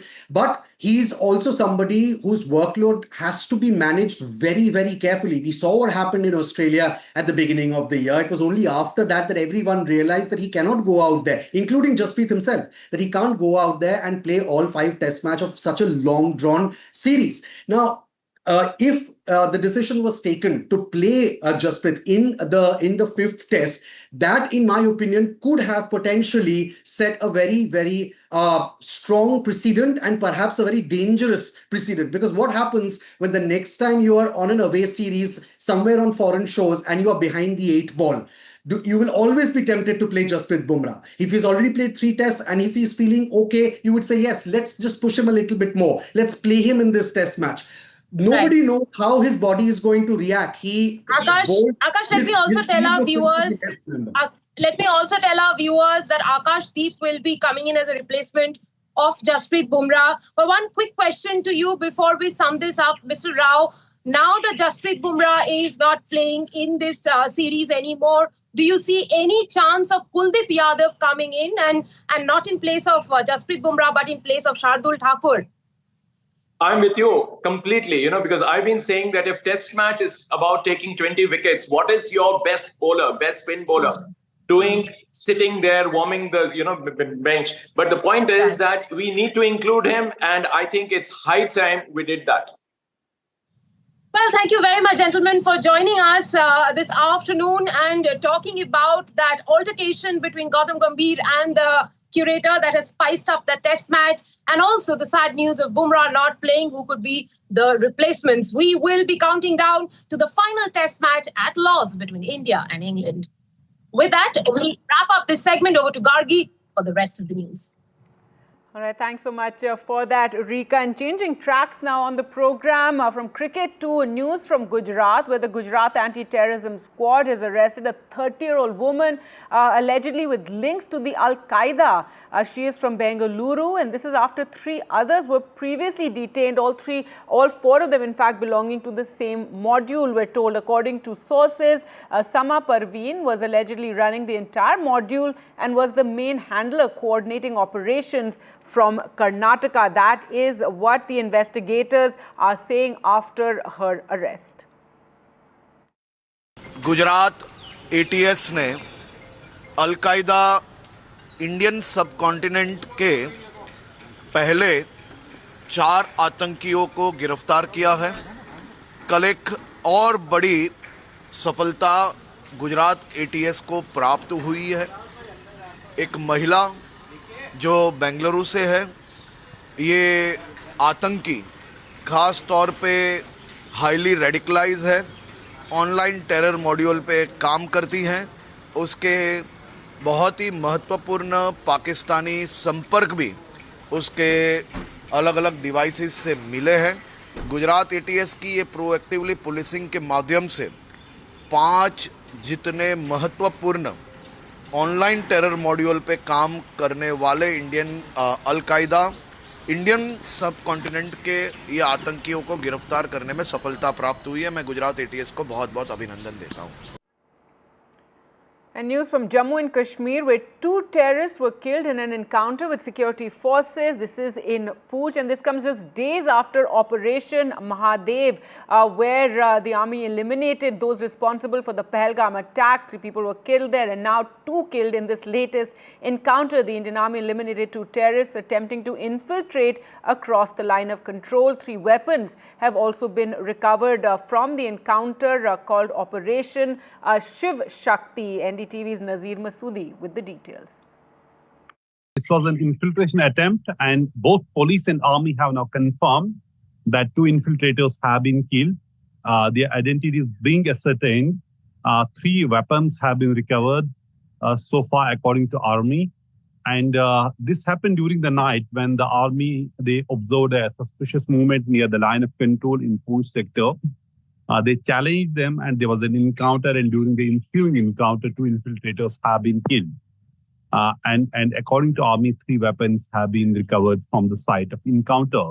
This comes days after Operation Mahadev here in Srinagar, where 3 terrorists who army and the government has said, and government has said they were behind Pahalgam massacre of April 22nd. And since then we have seen there have been relentless operations, and then today's this encounter at the border line of control clearly shows there are continuous attempts from Pakistan to push in more terrorists into Jammu and Kashmir to keep the pot boiling. In other news now, the murder of Raja Raghuvanshi, who was killed by his wife while they were on their honeymoon, is now being made into a movie. The family has agreed, family members of the Indore-based transport businessman Raja Raghuvanshi, who was murdered during his honeymoon trip to Meghalaya, have consented to this film on the crime, which was a sensational crime, remember, in which his wife Sonam has been arrested and her suspected lover as well as others. It was all about, love triangle, and remember, this case was called the honeymoon murder case. Subject इसका बहुत powerful है क्योंकि murder mystery है, धोखा है, प्यार है, सब कुछ है. तो मर्डर मिस्ट्री कहानी रहेगी. हीरो हीरोइन और स्टार कास्ट के लिए हम लोग तो अभी बॉम्बे जाएंगे, बैठेंगे. अभी तो आज हमारे परमिशन हुई है, तो आगे की बात हम लोग करेंगे. तो हम लोग कोशिश करेंगे कि बॉलीवुड एक्टर ही इसमें लाएं और एक अच्छी फिल्म बने. कहाँ शूटिंग होगी? सर, इसकी इंदौर और शिलोंग शूटिंग होगी. देखिए, मेरा मानना यह है, तो जिस प्रकार से मेघालय को जो बदनामी थोड़ी झेलना पड़ी थी इसमें हल्की सी, तो जिस जैसे इसमें सोनम ने जो मेघालय को बदनाम करा है, तो उसमें मेघालय की कहीं गलती नहीं है. और मेरा मानना इसमें यह है, तो मूवी बनने से जो है मेघालय को इसमें अच्छा इफेक्ट पड़ेगा. और इसमें जो सोनम द्वारा जो इसमें आगे जो मेघालय को हाईलाइट किया गया था, तो इसमें देखा जाएगा तो मेघालय ने सोनम को जो है जिस प्रकार से वहाँ पे पुलिस द्वारा जो है सख्ती से पूछताछ की गई है, सख्ती से उस पर टॉर्चर किया गया है, तो सब चीज़ हम चाहते हैं इसमें कहने का इसमें चीज़ ओपन हो तो आगे पब्लिक को देखना से अच्छा रहता है. All right, let's now get to the big international story, the mega quake that has taken place near Russia, and Russia appears to be the worst hit by this major earthquake, with the reported damage near the quake's epicenter of Kamchatka. It was an 8.8 magnitude quake, one of the strongest ever recorded, has caused tsunamis as well of up to 4 meters across the Pacific. This has sparked evacuations as far as the US, Japan, China and New Zealand. In fact, the entire coastlines are under that tsunami alert, with waves already making landfalls in some places.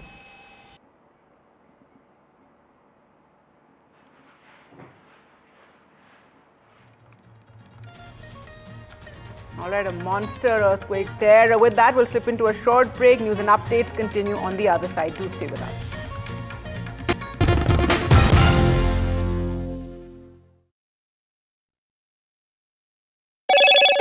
Hello, Moto. Moto G96 5G. All eyes on you.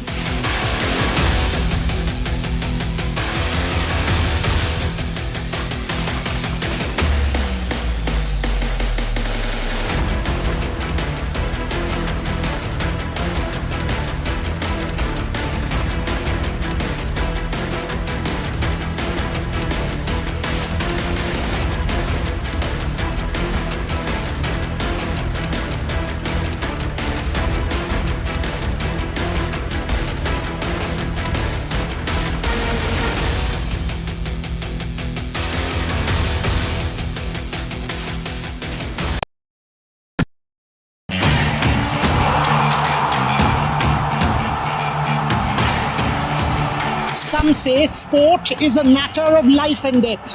The truth is, it is far more serious than that. Sport is about ecstasy and agony, about pain and suffering, about joy and much more. Some say there's no one better to tell these stories. So here I am. Join me, Boria Majumdar, on India's #1 news network.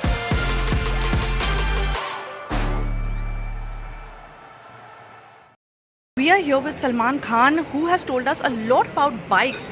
Can you tell me, Salman, when did your love for bikes start? I think since very early age. My cousins in Do you remember your first bike? Yeah, my first bike was a Jogado bike that I picked up a 125cc engine, and I put in old bullet tires, and I got a frame of some other motorcycle, and I made that bike. And that bike, I think it took me about a month and a half to fix that bike, and I got it on road, fixed it all alone. And one of my cousins used to own a garage, so I sat with him and I assembled that bike. I mean, it's all different, and it was like made it like a scrambler, dirt bike, trail bike. So it's not like you only ride a bike. No, so yeah, I mean, no, I could do it then. I mean, simple even now. But so there's a friend of mine. Remember that guy, Salim, the fat guy who used to be in movies with me? He was so he was a dear friend of mine. He used to own bikes, so that engine was from him. And after a month and a half, he saw me down Carter Road riding it. So he looked at me, Sharman, this is the one that I picked up from you. Really? Wow. So I was sleeping. He comes at 6 o'clock in the morning. He takes the bike. He goes, and I come down, wanting to go to college. And I say, "Ye bike kahan hai?" They say, "Wo Salim Baba aake leke chale gaye." So then in the evening I went to his place. I said, "कहाँ है bike भाई? तू लेके चले गया?" ऐसे यार bike की ज़रूरत थी. वो पिक्चर का स्टंट था. उसको फिल्म सिटी के लेक में उड़ाना था. और बाइक ठीक था? And then they did the stunt with my bike, and the bike went in. Must be somewhere still there in the film city ka lake. Is your business future ready? Join the 13-week strategic ESG certification program for business sustainability and growth for CXO and business leaders by NDTV, Terry, and Zenora. Master global ESG frameworks, gain real-world tools, and lead with impact. Starts August the 23rd. Enroll now and power your business with sustainability.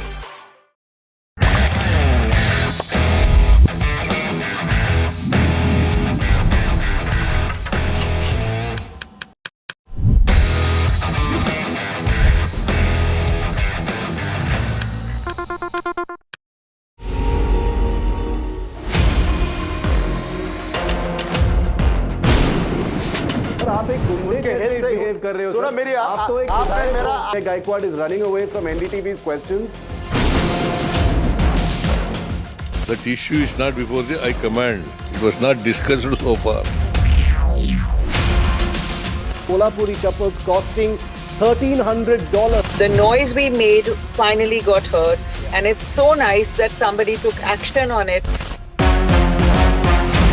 Pictures and videos of women that were taken in the Bengaluru metro, now on Church Street and other prominent places in Bengaluru. We managed to arrest both of them. We are bringing you now, for the very first time, is that the Air India preliminary crash report is out. This 15-page report. Actor and former MP Divya Spandana speaks to NDTV on the rape threats she received after her post on actor Darshan. She has filed a police case.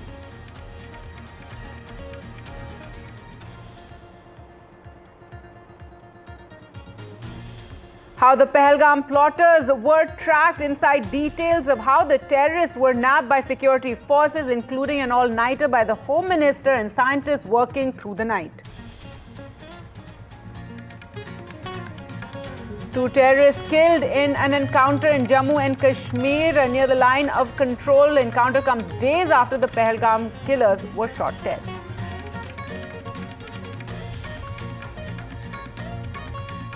And a terror bust in Gujarat. Alleged Al-Qaeda operative has been arrested. A woman from Bengaluru.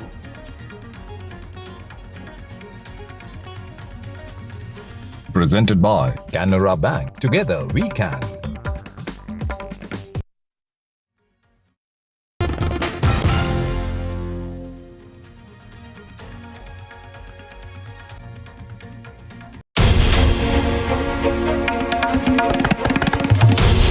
This is NDTV, and you're watching NDTV 24/7.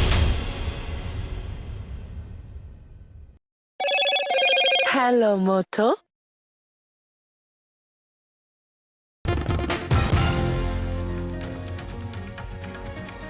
Hello and welcome. You're watching NDTV. I'm Gargi Rawat. Let's take a look at the headlines we're tracking at this hour. Actor and former MP Divya Spandana aka Ramya speaks to NDTV on the rape threats she received after her post on actor Darshan, says she will closely pursue the matter with the police.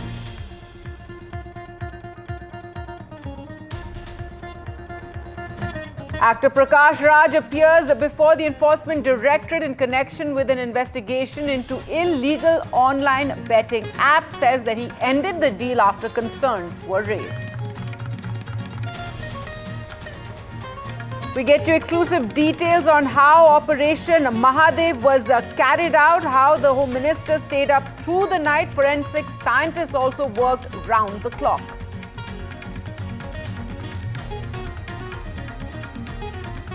In Gujarat, an alleged Al-Qaeda operative arrested a woman from Bengaluru. Earlier, 4 others from the same module were arrested and they were all spreading hate online.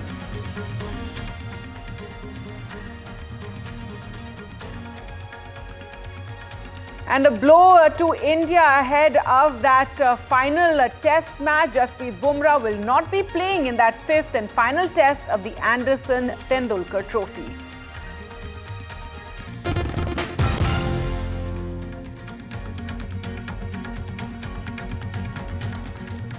Our top story now, actor and former MP Divya Spandana aka Ramya, remember, filed a formal complaint with the Karnataka State Women's Commission and the Bengaluru Police Commissioner after facing a barrage of online abuse, rape threats and vulgar messages from supporters of actor Darshan. Ramya spoke to NDTV's Veera Raghav on the kind of threats that she was receiving and how she's filed a case and how she plans to pursue it very, very closely. Let's first hear what she had to say.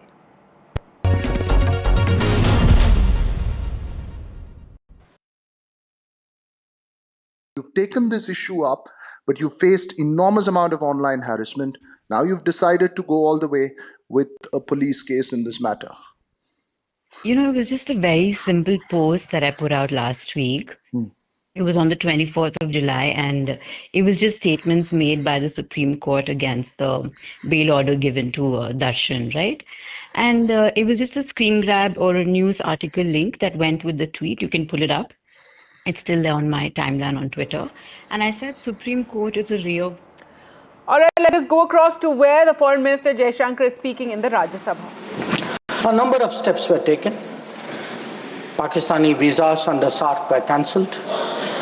The mission was reduced in strength. The military advisors were expelled. But the most important decision was to hold the Indus Waters Treaty in abeyance.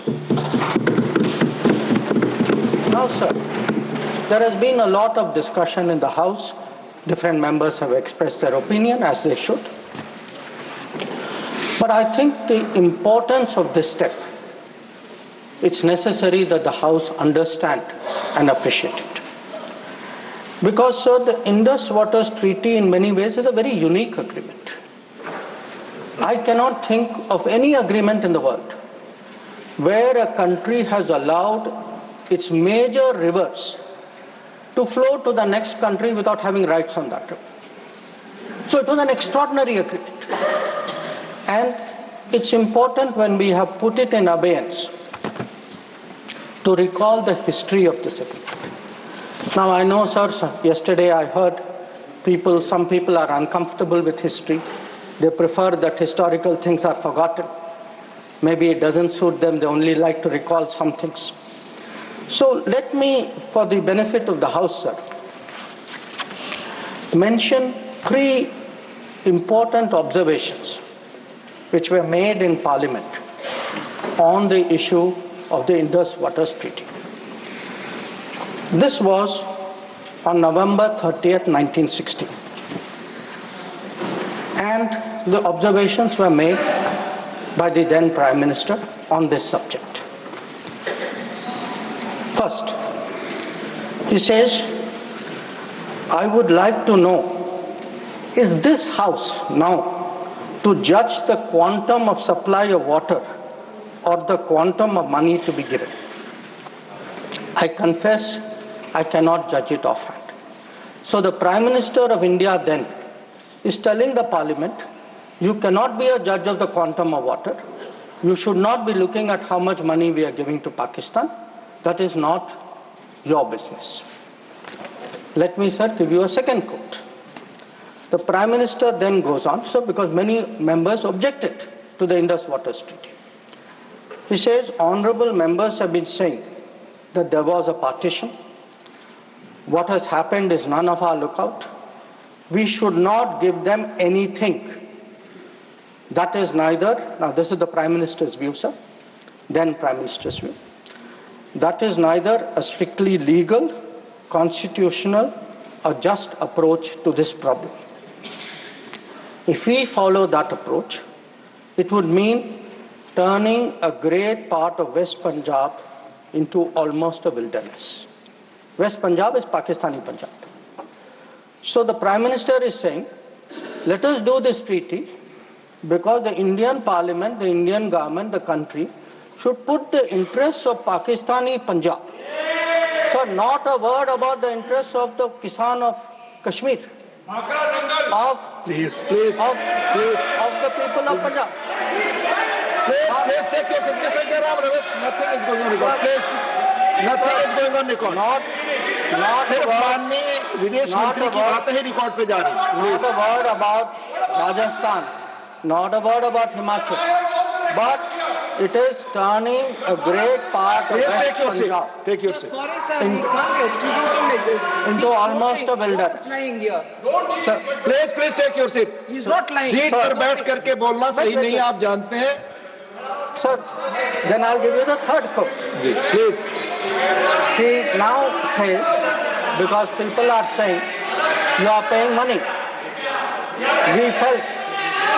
We felt that in the circumstances, this is the right payment, and we purchased a settlement, if you like. We purchased peace, and it is good for both countries. 1960, sir, he says he purchased peace. We did not purchase peace, sir. It was a purchase of appeasement, because within 1 year, the same Prime Minister accepted that with Pakistan there was no peace. Now, sir, I hear some noises across the bench. I would be very happy to submit, sir, the Prime Minister's speech in the record of the Lok Sabha and keep it on the table. Now, I mention this, sir, because... Please, sir, please. That very treaty... Please. That very treaty... आपका opportunity आएगा, आप बोलें अपनी बात को, please. That very treaty mentions in the preamble that the Indus Waters Treaty is done in a spirit of goodwill and friendship. Sir, since 1960, we have had neither goodwill nor friendship. We've had terrorism, we've had attacks on our population, we've had wars. Such a treaty had to be dealt with, and this government dealt with it. सभापति महोदय, मैं एक बार और दोहराना चाहता हूं कि उनको फिक्र थी पाकिस्तानी पंजाब, उनको फिक्र जम्मू एंड कश्मीर के किसानों पे नहीं थी, उनको सर फिक्र राजस्थान के किसानों की नहीं थी, उनको फिक्र हिमाचल पर नहीं थी. Ruchi ji has right to speak. No, please. और you'll get your opportunity to speak. Please. Sir, उनका कहना था कि संसद का ना हक है कि कितना पानी जाए ना कितना पैसा जाए. और सर, जो वो कहते हैं कि हमने शांति ये शांति की कीमत थी, नहीं सर, ये तुष्टीकरण की कीमत थी। अब sir,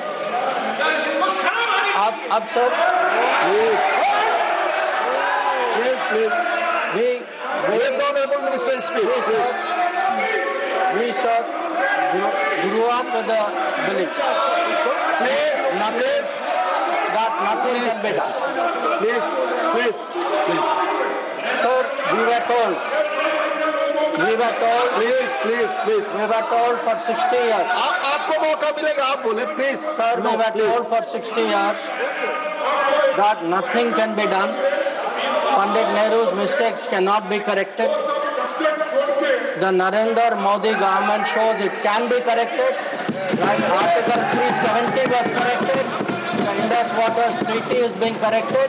It will be held in abeyance until Pakistan irrevocably gives up its support of terrorism. Sir, we had won. Please. We had won. We had warned that blood and water cannot flow together. Today, we are demonstrating that what we say we will do, blood and water will not flow together. Now, sir, let me come to Operation Sundoor. The goals of Operation Sundoor were spelled out very clearly within half an hour of the operation commencing. And it was stated very directly that the objective of Operation Sundoor was hitting terrorist infrastructure in Pakistan and Pakistan-occupied Jammu and Kashmir, from where terrorist attacks against India have been planned and directed. It was also said that our actions are focused, measured, and non-escalatory in nature, and we are living up to a commitment. I will come to that commitment, sir, in the UN Security Council, that those responsible for the attack will be held accountable. Now, sir, the House knows that India has faced a special cross-border challenge, not today, not for 10 years, not for 25 years, from 1947. That from few months after our independence, the cross-border terrorism started when so-called tribal invaders were sent across and they came into Jammu and Kashmir. And from that time, sir, we have had to lead the global fight against terrorism. There is no country in the world, especially I would say after 1980s, there is no country in the world which has had to suffer the kind of terrorism, which has taken the kind of casualties we have, which has seen, so many states, so many facilities, so many people attacked in this inhumane manner. But sir, if we have to shape global thinking, if we have to convince others, we must be clear ourselves. And again, I refer to history. Because, why do I refer to history? Because what was decided in the past is not a debating point. The decisions of the past have an impact on the present, have an impact even on the future. We inherit a thinking about us, we inherit a policy, we inherit actions. So, we have to see what actually was the record. Now, the reality, sir, was, if you look for that decade before the Modi government came to power, we have had a series of attacks. And yesterday, this is well known in Mumbai in 2006, because this attack is particularly important. 187 people died. Please. In 2000, you cannot dictate what he will speak. No. Let him speak. He will speak. Only this will go on record. 2008. आपको जब अपना मौका मिलेगा तो बोले, आप दूसरे को बोलने से रोक नहीं सकते. Please. आप बोले. आपकी बात ही रिकॉर्ड पे जाएगी. आप खुद अपना पक्ष रखते हैं, दूसरा सुनने को तैयार नहीं. Please. In 2007, 44 people died in Hyderabad. In 2008, the Mumbai attacks of 26/11, the world still remembers it. 246 people died. In Jaipur, in 2008, 64 people died. In Ahmedabad, in 2008, 57 people died. In Delhi, sir, I am a person from Delhi. I remember the bomb blast which took place in 2008. So, we went through a series of attacks. Now, why am I reminding the House of this? I am reminding... Please, Mr. John Britas, please take your seat. I am reminding the House because when major terrorist incident happened, the world watched how did India respond. And the world drew lessons. So how did we respond? After 2006, I refer to the Mumbai train bombing. July 2006 was the bombing. In September 2006, within 3 months, we had a meeting in Havana where it was agreed between the Prime Ministers of India and Pakistan. Instead of holding Pakistan responsible, we said we condemn all acts of terrorism and agree that it's a scourge that needs to be dealt with. And, by the way, we will resume our composite dialogue. Now, there are two important points which flow out of it, and they're relevant because this shapes the world's perception of how India is likely to respond. It shaped the world's perception that within 3 months, you are actually equating the victim and the perpetrator. And in a move away from what was agreed to in January 2004 between Prime Minister Vajpayee and General Musharraf, where Pakistanis had assured us that their territory and territory under their control will not be used to attack us. Now we are saying, yes, terrorism happened. It happened 3 months ago. A lot of people died in Mumbai. But fine, we will go on with the composite dialogue. So this, sir, started shaping the thinking of the world about India's response to terrorism. Now, if this was not bad enough, it was actually Mumbai, 26th level. Now, there is not a single person in this house, not a single person in this country who will ever forget or forgive 26th level. Now, in the case of Mumbai, sir, Mumbai attack happened November 2008. By July 2009, there is a meeting in Sharm el-Sheikh.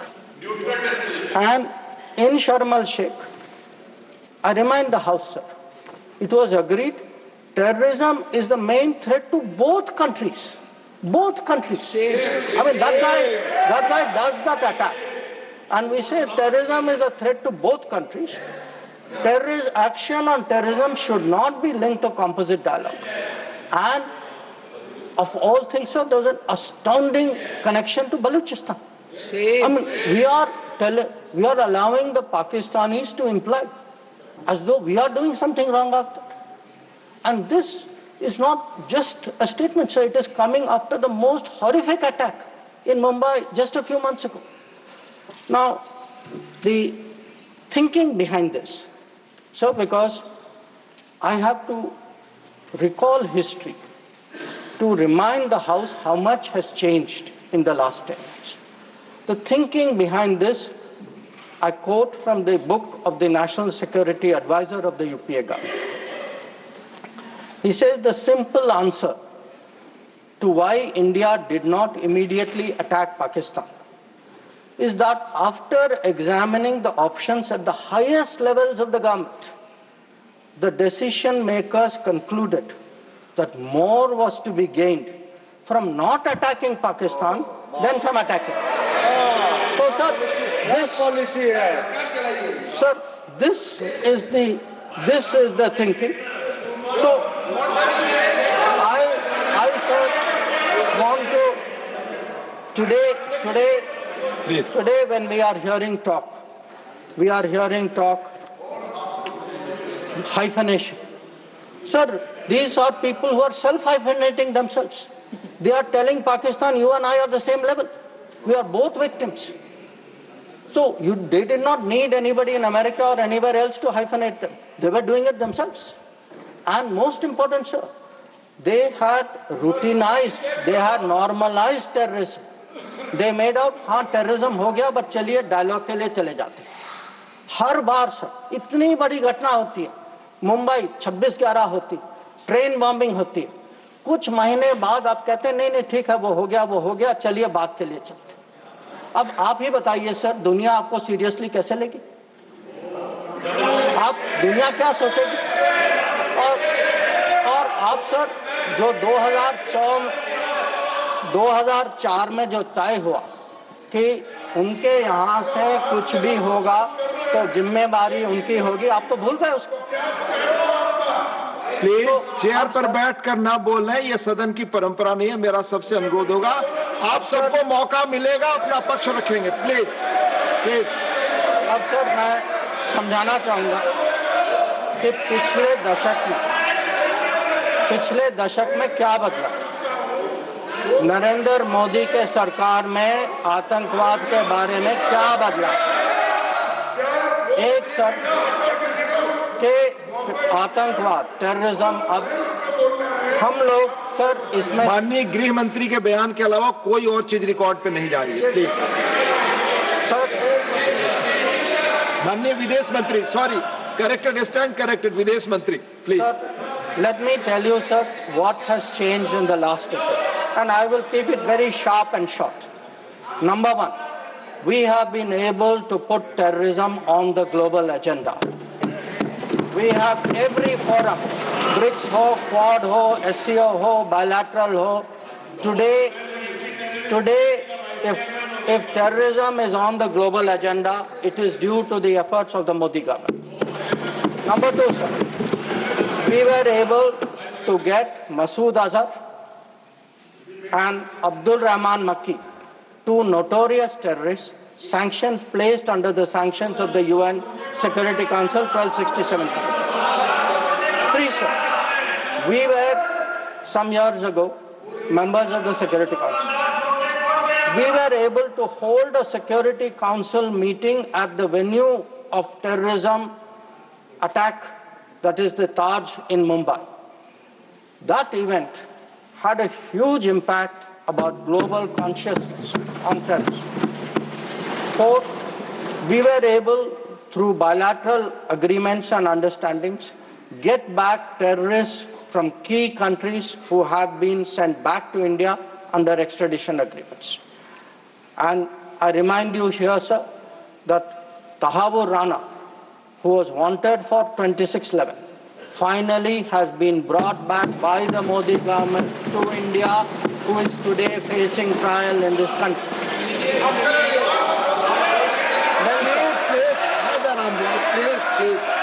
Please. We have exerted. Please listen, Sanjay ji, please listen. We have exerted huge pressure on Pakistan through the FATF process.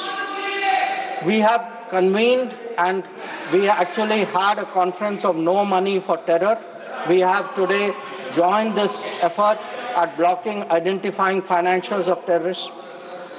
We were, sir, able to get the Resistance Front listed as a global terrorist organization.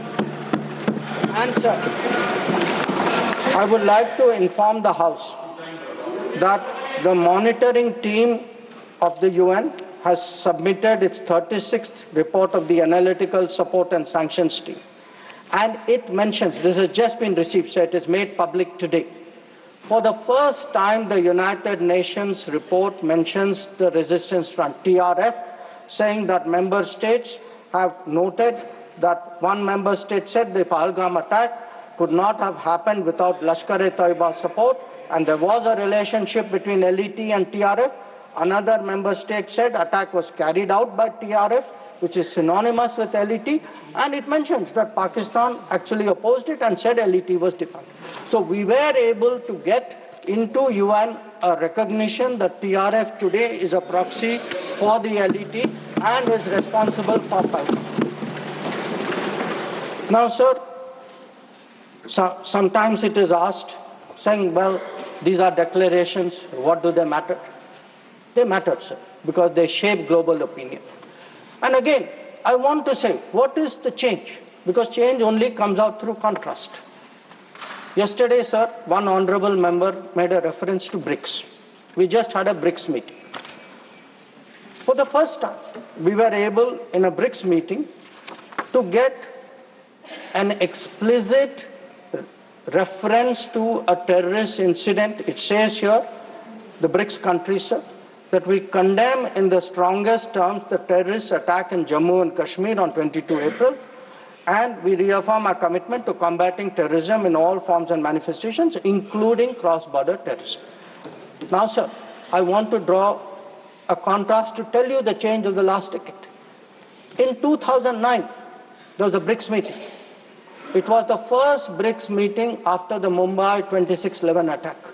There is not even a reference to Mumbai in that BRICS committee.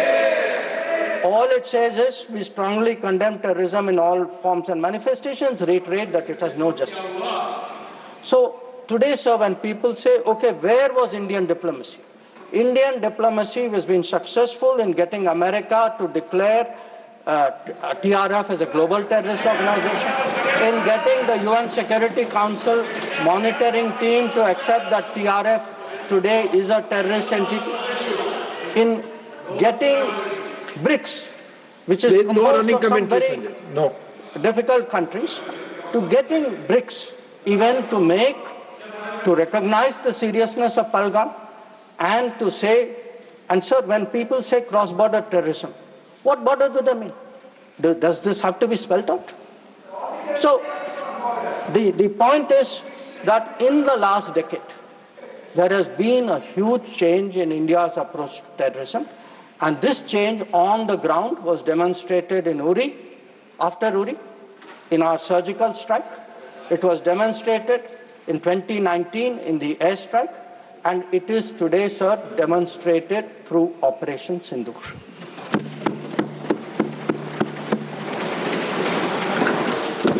Now, sir, when Operation Sundoor commenced, a number of countries were in touch with us. I'll speak about that in some detail. Why do countries contact you? But they want to know what is happening, what is your thinking, how serious is it, how long would it go? And to all the countries, we gave the same message. We gave the message that India is exercising the right to defend itself. We, sir, gave the message that the targets which were selected and hit on the 7th of May are known terrorist headquarters and infrastructure. So some of them, for example, Bhavalpur, is associated with the murder of an American reporter called Daniel Pearl. So the world is aware of this. We gave a message, sir, that we were not open to any mediation, that anything now between us and Pakistan would only be bilateral. We gave a message that we will not accept nuclear blackmail, that whatever talk there may be about nuclear danger, that will not deter us from going ahead with Operation Sundoor. We gave a message that we are now responding to Pakistani attacks and we will keep responding, and if that fighting is to stop, Pakistan must make a request, and that request can only come through the channel of the DGMO. Now, as I said, sir, a number of countries spoke to us.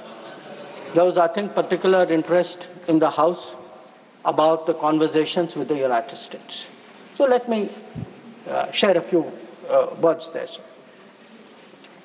So first of all, it is somehow being implied that talking to the United States or being in touch with the United States is itself a problem. Now the fact is, over a period of time, if you look at our history, you look at world history, countries contact each other at such times. And look at ourselves. I will not talk about what happened in 1962. What were the letters written after 1962? Because even today it hurts me to read what Pandit Nehru wrote to John Kennedy after 1962. But let me refer to 1971. That when the fighting started, Prime Minister Indira Gandhi writes to President Nixon that in this hour of danger, the government and the people of India seek your understanding and urge you to persuade Pakistan to desist forthwith from the policy of war. Please, nothing will go on record. Sanjay ji, बैठ जाइए, please. You speak. From the policy of wanton aggression and military adventurism that they have unfortunately embarked on. May I request Your Excellency to exercise your undoubted influence with the government of Pakistan to stop their aggressive activities against India. Please let him speak. आप उनकी बात सुने आपको मौका मिलेगा जवाब देंगे. Please हर बार खड़ा होकर डिस्टर्ब. संजय जी, ये गलत परंपरा है. आप अपनी बात करते हैं, दूसरे की बात सुनने को तैयार नहीं है. प्लीज ये जिम्मेदार आचरण नहीं है. ये संसदीय मर्यादा नहीं है. आप अपनी बात कहेंगे, दूसरे की बात सुनने को तैयार नहीं है. बिल्कुल नहीं. आपकी इच्छा अनुसार कोई बात कहेगा. प्लीज शक्ति सिंह जी बैठे. आपने अपनी बात कही, दूसरे पक्ष को सुनिए. प्लीज आप बोलिए. Nothing will go on record. Please, now let me come to what were the contacts between India and the United States. So on the 9th of May, Vice President Vance called up the Prime Minister to warn him that there was, in the American assessment, a massive Pakistani attack which would come in the next few hours. Prime Minister listened and made it very clear that if anything like that happens, it would get a fitting and appropriate response from our side. Now, a few hours later, that happened. And then, sir, that fitting and appropriate response also happened. And that fitting and appropriate response disabled the entire Pakistani air defense system and rendered all their main airfields inoperable. Now, at this stage, we started getting calls saying we think that the Pakistanis are ready to stop fighting. So, please, Secretary Rubio come. No, Mr. Surjewala, not allowed. Please. So,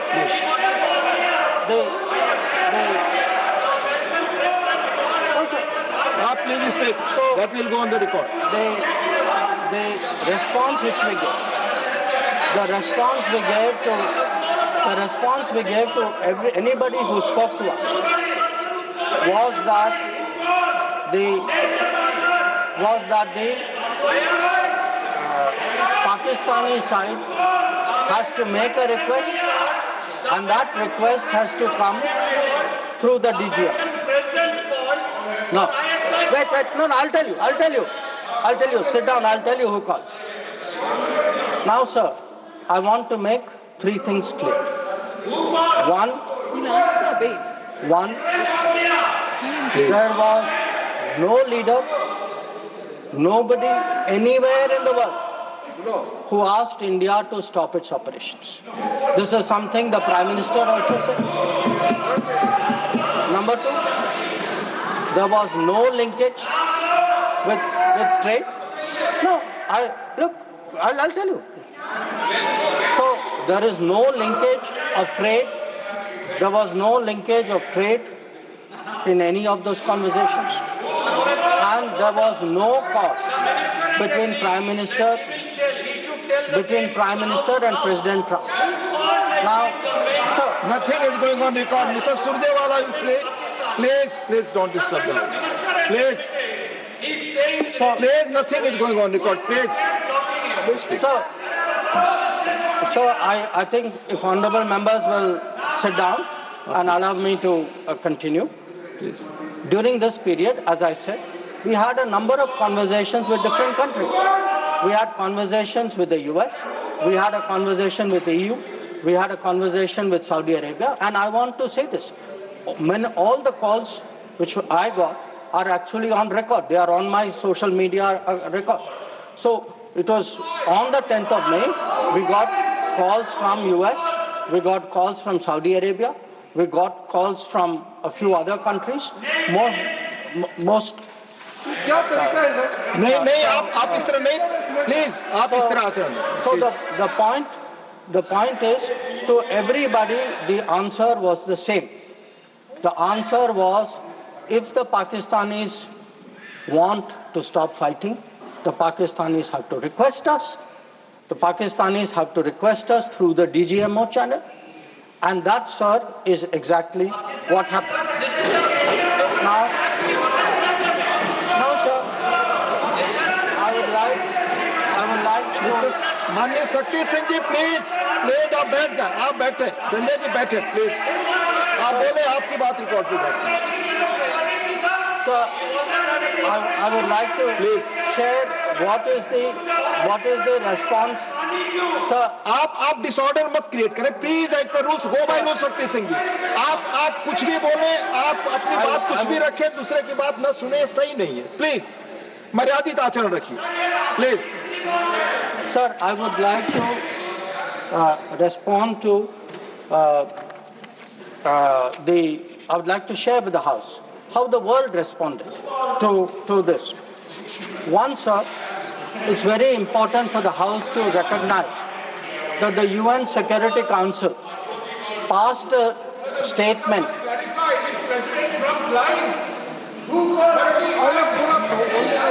Please. Mr. Jairam Ramesh, please take your seat. Jairam Ramesh, sorry sir, I should address the remarks to you. Sir, मैं उनको कहना चाहता हूं, वो कान खोल के सुन लें कि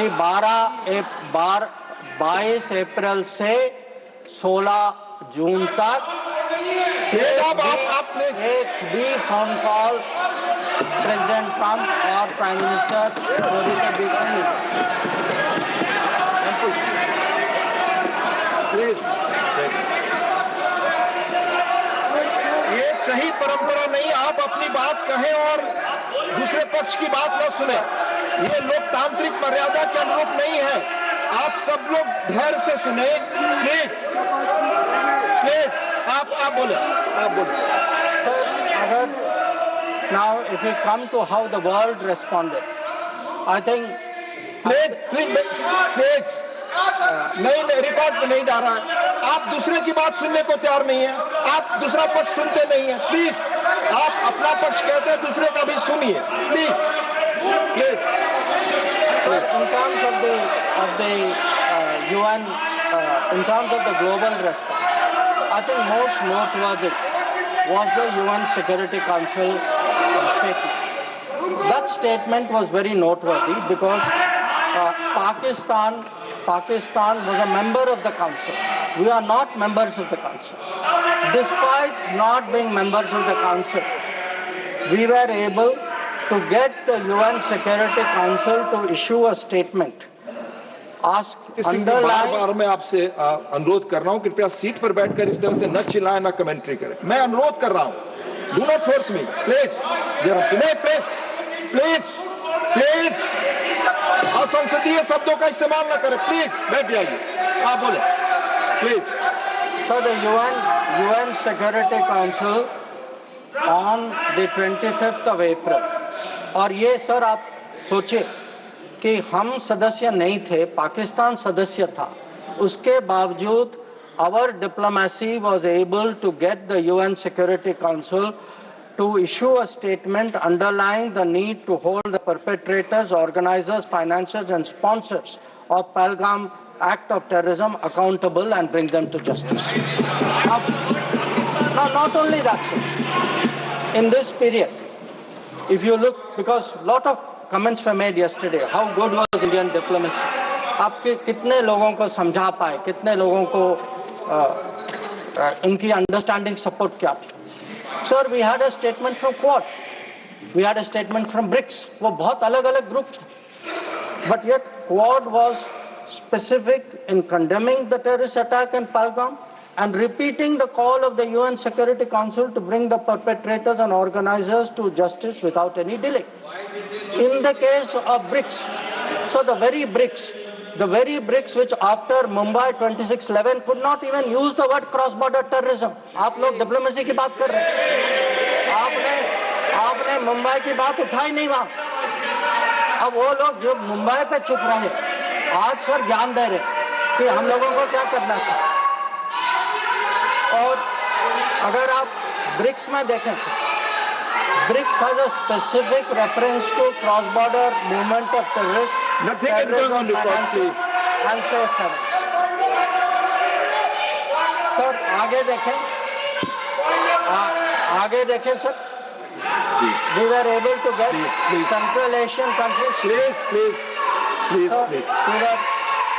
were able to get Central Asian countries to oppose providing safe haven using terrorist proxies for cross-border terrorism, terrorism financing. We were able to give Indian Ocean rim countries. We were able to get Germany. We were able to get France. We were able to get European Union.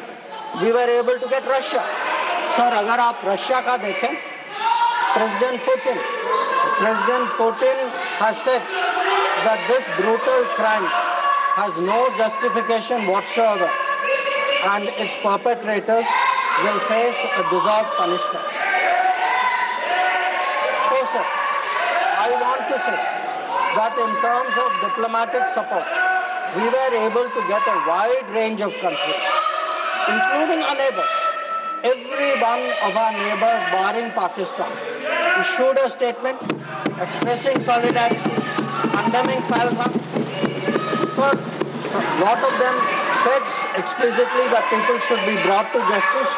So, I do want to say that in terms of diplomatic understanding of what was happening, that let me speak. In such kind of noise, it's all people are on this matter. No. आप सभी लोग एक साथ खड़े होंगे. मैं point of order किसको allow करूं? आई क्यों ना? Please, you all sit. Please. Yes, Sushmita ji, tell me. Honorable Minister, just a minute. You tell me point of order. Sir, Rule 240, irrelevance or repetition. The chairman, after having called attention of the council to the sir, he is repeating everything that is... Honorable Minister, it's irrelevant. Please. Please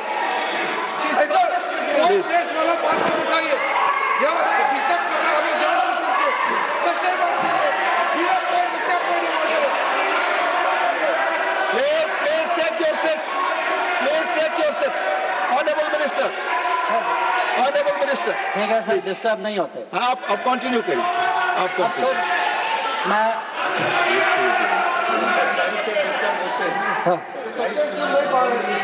sir disturb वो लोग होते हैं sir. वो disturb वो लोग होते हैं जब सर हम हिस्ट्री की बात करते हैं, सच्चाई की बात करते हैं, रिकॉर्ड की बात करते हैं, जब तुलना होती है तो बहुत डिस्टर्ब होते हैं. तो सबको समझना चाहिए. Sir, lot of questions. Sir, questions have been raised about how Operation Sundoor progressed. I don't want to say very much. I just make 4 points. One, anybody who wants to see, who wants to judge what was the success of Operation Sundoor, please go to YouTube and look at the funerals which were taking place in Pakistan. When you see whose funeral, who's attending, you get the answer. Number 2, if you are still not satisfied, please go to YouTube again. And please look at the pictures of Pakistani airfields. Please look at the Pakistani airfields. Please see the destruction of Pakistani airfields. And you will see how successful Operation Sundoor was. Now, sir, there were 2 great centers of terrorism. 2 great centers of terrorism. दुनिया जानती है sir, हम सब लोग जानते हैं. पिछले 25 साल से सब जानते हैं सर, भावलपुर और मुरीद के. They have been the biggest centers of terrorism directed against India. Today, sir, Bhavalpur and Murid are reduced to dust. Point of order, disorder create करने के लिए I am not interested. Please, Honorable Minister, Minister Randeep Singh Surjewala जी, आप अपनी जगह बैठ जाएं. आपको बोलने का जब मौका आएगा अपनी बात कहेंगे. No, please. So, sir, I want to say this. Nothing is going on record your For decades. For decades, Bawalpur and Muridke. Bawalpur and Muridke were considered the biggest centers of terrorism, not just in Pakistan, for global terrorism. So let me tell you, when we hit Bawalpur and Muridke, the whole world thanked us for what we did. We did a global service. When we reduced it to dust, when those funerals were taking place, when people came to cry over those dead terrorists lying around, that was the success of Operation Sundoor. Now, sir, sometimes people are determinedly skeptical because if government does something, wo us side baithe hain, they cannot bring themselves to believe it. So I want, sir, to quote from people who are involved on the other side. So Prime Minister Shehbaz Sharif says, our armed forces were prepared to act at 4:30 in the morning after Fajr prayers to teach a lesson. But before that hour even arrived, India once again launched a missile attack using BrahMos, targeting various provinces of Pakistan, including the airport in Rawalpindi and other places. This is the Prime Minister of Pakistan admitting. People are skeptical. Ki bhai success hua nahi hua. Now, he says again, sir, General Munir called me on secure line and said India's ballistic missiles have hit the Noor Khan air base. So when people ask, sir, what brought end to fighting? What brought cessation of fighting? Sir, the Indian armed forces did not require anybody else. The Indian armed forces achieved that. Yes. Anybody, I want to say this, sir, anybody who says that some other party brought this about is disrespecting the Indian armed forces. The Indian armed forces ensured this. It was our bombing, it was our strikes, it was our destruction of the airfields. That is what happened on 10th May. That is why the phone call came. That is why they said, okay, we are now willing to accept this. So I think when people, for scoring political points, should not get so carried away that they then decry the great achievements of the Indian Armed Forces for which we are all gathered here. I mean, how low can your politics go?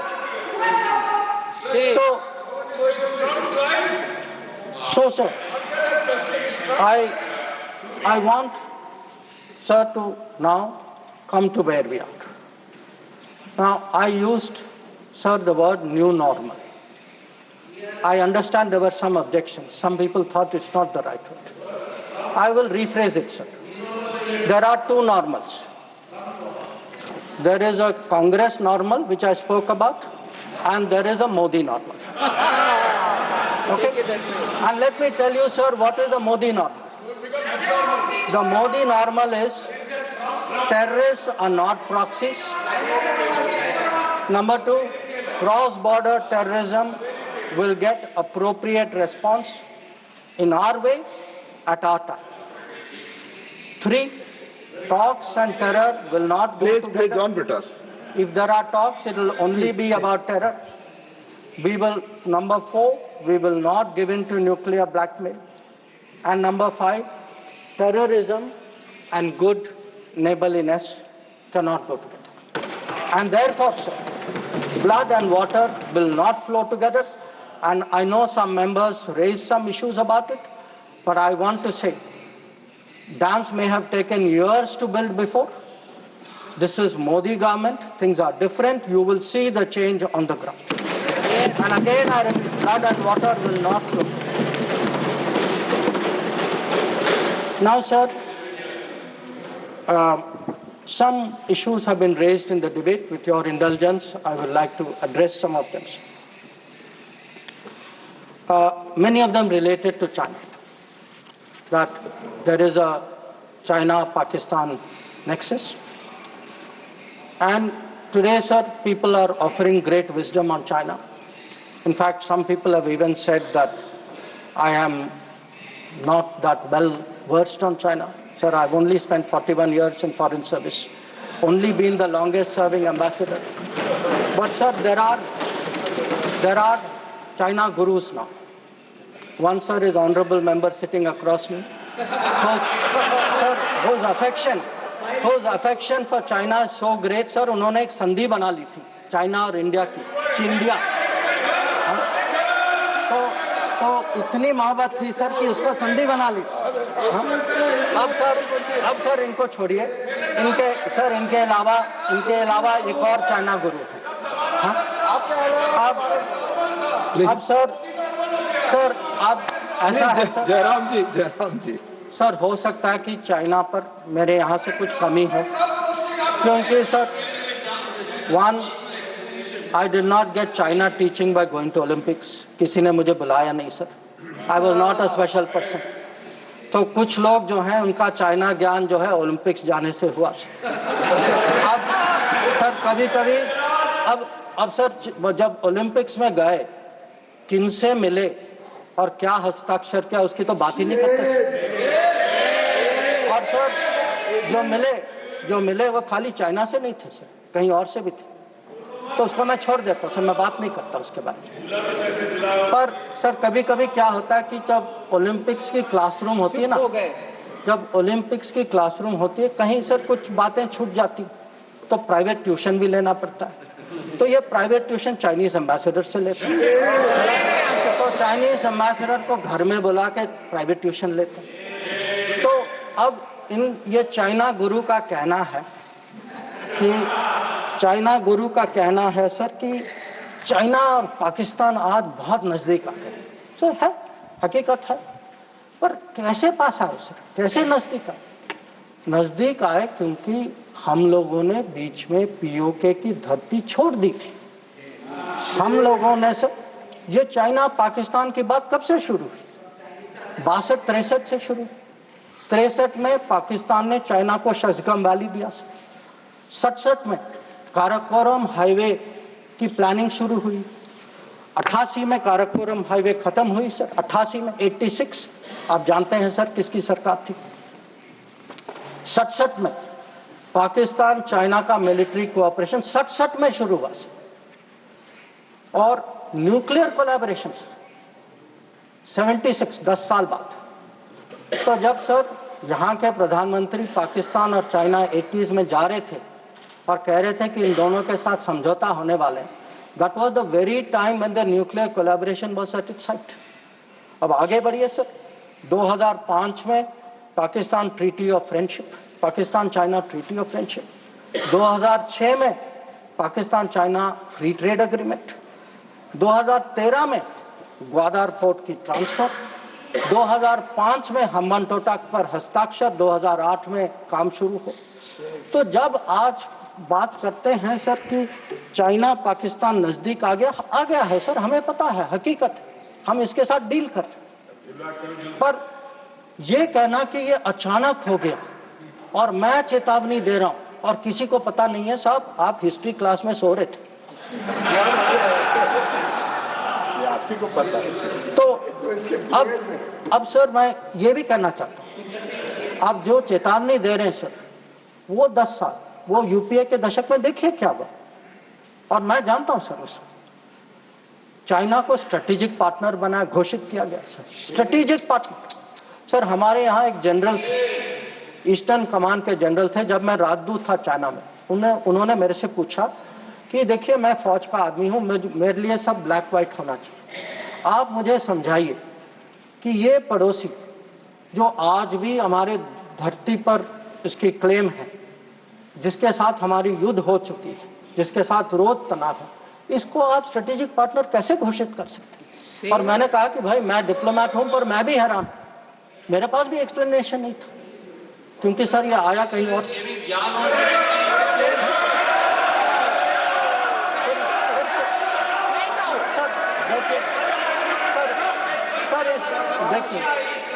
देखिए इस दशक में और क्या हुआ।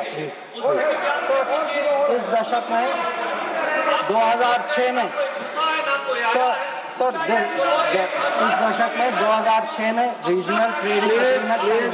बैठकर commentary न करें, कोई बात रिकॉर्ड आपकी नहीं जा रही। Sir 3G 4G Chinese companies ने यहाँ उनको निमंत्रण किया कि भाई आप आइए, 3G 4G बसाई कर यहाँ बसाइए। हाँ सर 2006 में 2006 में जब प्रेसिडेंट हू जिनताओ भारत आए थे, उस समय निर्णय हुआ कि हम चाइना के साथ रीजनल ट्रेडिंग एग्रीमेंट FTA जैसे करेंगे। इसके लिए एक टास्क फोर्स की घोषणा हुई, टास्क फोर्स ने रिकमेंडेशन दिया और वो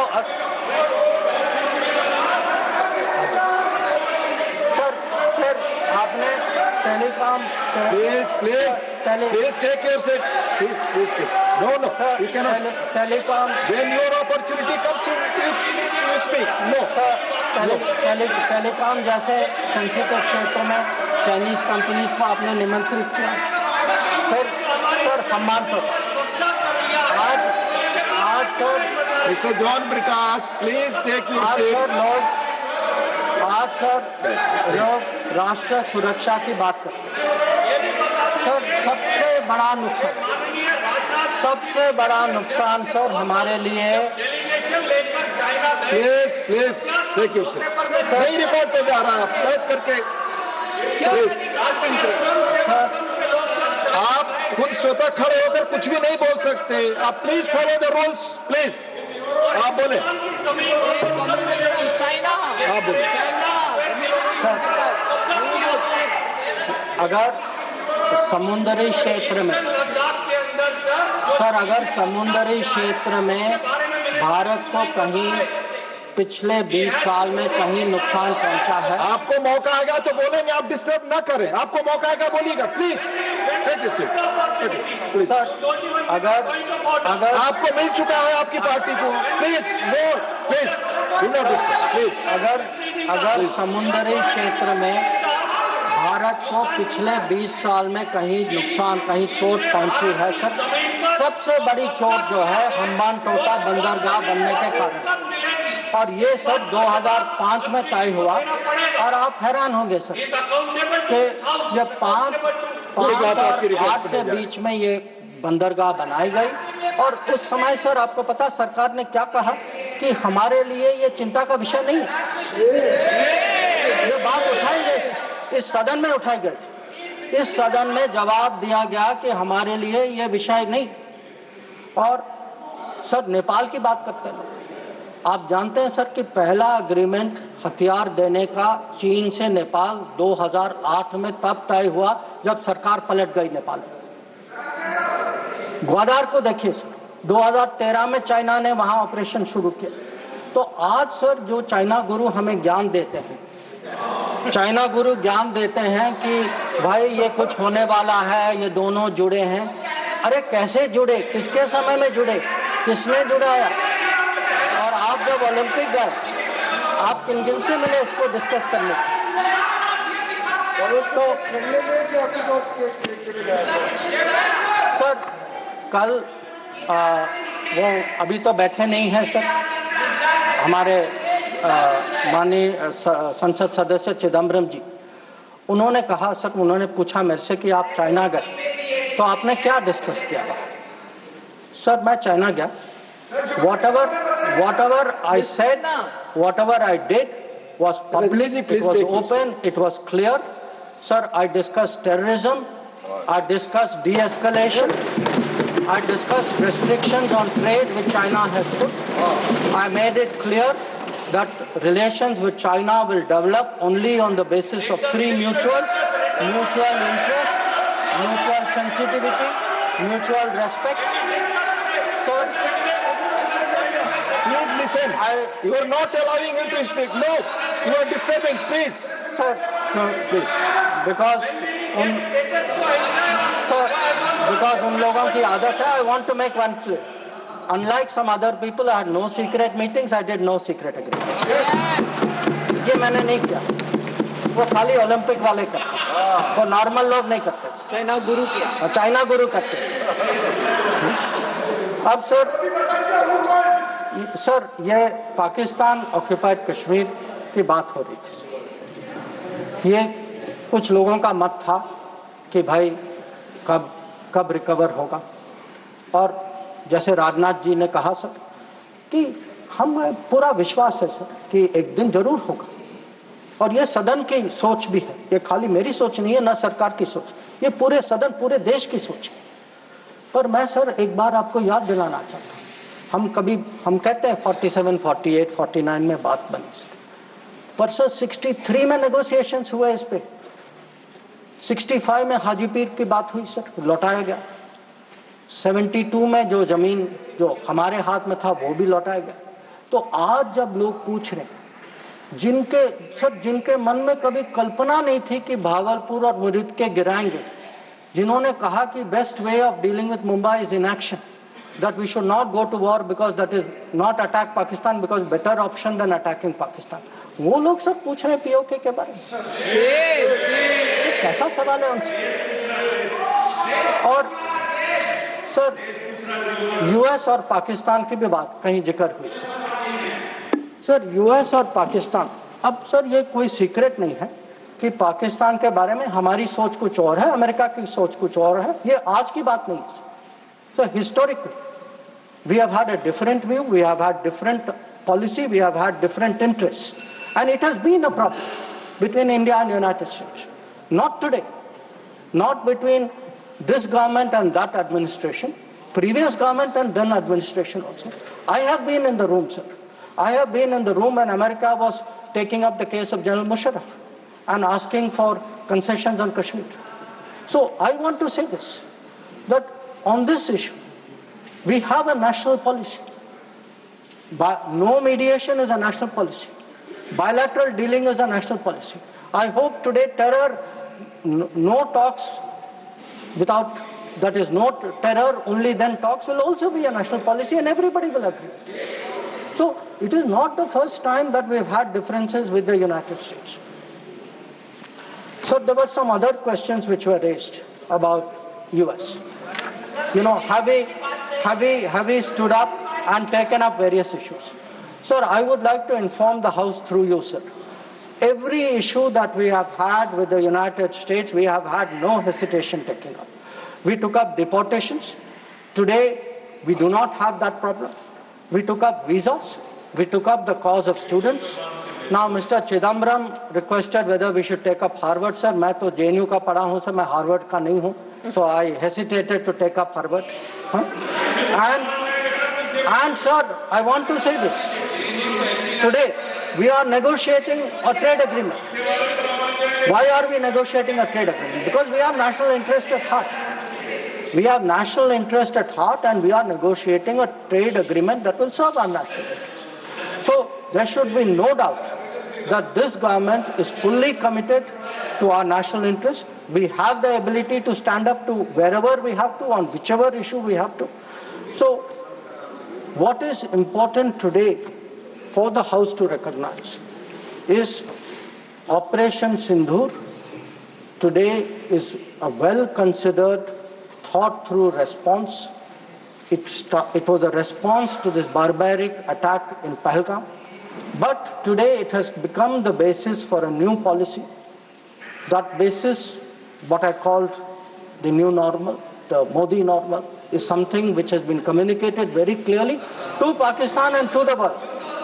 And finally, sir, let me end my remarks with a very, very sincere expression of appreciation for all the members of Parliament and for those outside Parliament as well, who joined the parliamentary delegations.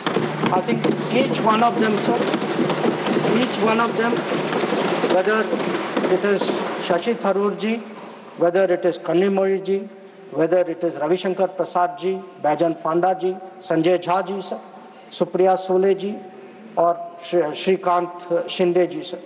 Every one of them and all the members, every member took a united stand abroad.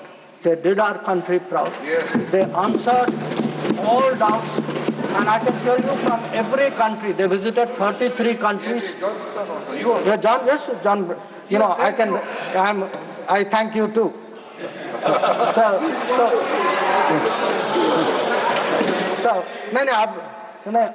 I don't want to read out everybody's name. I would like to read out, but sir, samay ki seema hai. But again, I want to say this, sir, very, very sincerely, that they have done a great national service. They showed a united spirit, and we hope that that is the spirit with which the nation will support Operation Sundoor. Thank you, sir. Dola Sen ji please आप बंगला में बोलेंगी please speak no nothing is good please आप you speak S. Jaishankar there saying that Operation Sundoor has become the basis for a new policy, a new novel that has been communicated to Pakistan, condemning those who were quiet after Mumbai attack are giving a gyan now. If terrorism is on the agenda, it's because of the Modi government. That is what S. Jaishankar has now gone on to say in the Rajya Sabha.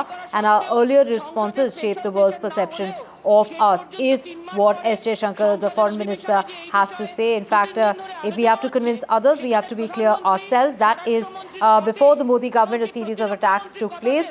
And now he has, in fact, gone on to say that that really shaped the perception, and that was due to the responses in those earlier attacks, and that shaped the world's perception of us. But now there's a new normal, there's a new policy in place, and that truly has been communicated to Pakistan and is really condemning those who have remained quiet in the past, but now they have gone on to give gyan on this issue. And no country in the world has suffered as much as we have.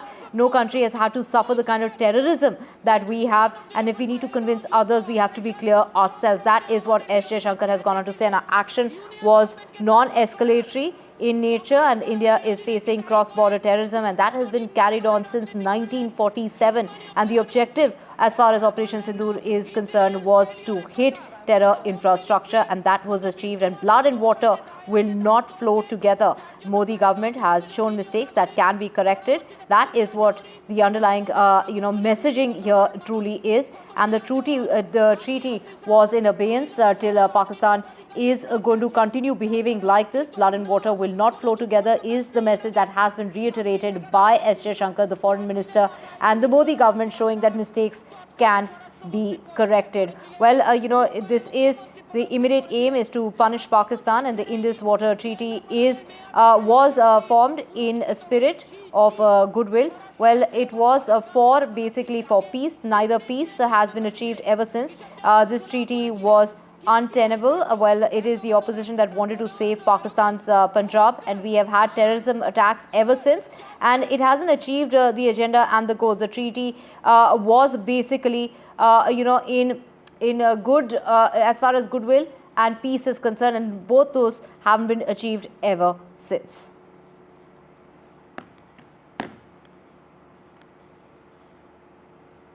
Let's just get you the more news coming in, and this is in regard to Guwahati police this morning have arrested Assamese actress Nandini Kashyap, who was arrested after she was detained briefly by the cops last night. Now, this was in a hit-and-run case. This is the life of a 21-year-old boy was cut short. The man died. He was a student at the Nalbari Polytechnic who was also working at the GMC, the Guwahati Municipal Corporation, temporarily. Now, according to eyewitnesses, he had just finished his work on the street light project and was returning home from that duty. That is when the speeding vehicle reportedly struck him down at about 3 o'clock in the morning, and that car was being driven by the actress, who hit him and left from the scene of the crime. Eyewitnesses have claimed that the actress did not stop to help the injured and in fact left from the scene instantly. The man has now died, and this case, in fact, from what the police earlier was saying, was that it was the case has changed because the man has come to his injuries. He was taken to the hospital by the police, but he has now died in that hit-and-run case. On 25th, early morning, there was an accident taken place at Udal Bakra under Dispur police station, where one Bolero vehicle hit one scooty. And after that incident, that lady fled away from that place. And later on, to next day morning, when we got the information, we called that lady as well as victim family, launched an FIR. On yesterday night at around 6 p.m, that victim succumbed to his injury, and accordingly we added some new section via Honorable Court. And yesterday night at around 1:30 a.m. in the morning, we have arrested that particular lady, namely Ms. Nandini Kashyap. In a sensational Guwahati hit-and-run case, Guwahati police has now arrested upcoming actress in Guwahati film and theatre industry Nandini Kashyap, She is famous for her recent release Rudra, which has done very well in the box office. Now she was arrested shown arrested this morning. However, she was detained last night in connection to a hit and run case which had taken place in the city on July 25th at around 3 a.m. when a youth, 21-year-old Samuel Haq, who used to work on a temporary basis with the Guwahati Municipal Corporation, he along with few other temporary workers who were at that night working on the street light projects, while Samuel was returning from duty along with other people, he was hit from behind by a speeding vehicle, and then some of his friends rushed him to the hospital and others actually chased the vehicle, which was then traced to a gated locality, gated society in Kahilepara area of Guwahati, and then the vehicle was traced to the actress Nandini Kashyap. Now this victim, he was first taken to the Guwahati Medical College Hospital and then from there shifted to a private hospital where he battled for his life in the ICU, but he had severe injuries, particularly in head, and last evening he succumbed to his injuries. In other news, it's Sona Comstar sending a cease and desist notice to the mother of Sanjay Kapoor, Rani Kapoor. This is a legal notice that has been sent to Rani Kapoor over the alleged false claims that the company has demanded that she withdraw that letter, which was dated the 24th of this month, or face legal action including civil or criminal proceedings that could follow if the matter is not resolved within 3 days of receiving that very notice. The company has strongly rejected Rani Kapoor's allegations of mismanagement and coercion, calling them malified as well as false and unwarranted. Well, last week it was Rani Kapoor who had requested the postponement of the annual general meeting, alleging that she was forced to sign documents while she was grieving the loss of her son. She's also made claims that she doesn't really know how her son died and that she really has in fact asked for closure in this particular case. So what's happened is that a cease and desist letter has gone out. Essentially, the cease and desist letter states that that Rani Kapoor and her group of people need to stop defaming the company and that they have to withdraw the letter that was sent out on the 24th of July. Essentially, that letter, in that letter, Rani Kapoor had requested the board to stop the appointment of her daughter-in-law, Priya Sachdev Kapoor, onto the board, and that she needed to take 2 weeks to essentially look at all the legal issues there. She's pointing out that there were a lot of illegalities happening within the company and that her rights were being stolen from her. So now, of course, after that, Sona BLW did put out a statement to the exchanges claiming that she has no rights in the company. She's not a direct shareholder. She does not hold any indirect position in the company either. Rani Kapoor's wealth is tied to Aureus Investment, which is the promoter firm that owns majority stake in Sona BLW. And in that company, her stake is held by a family trust.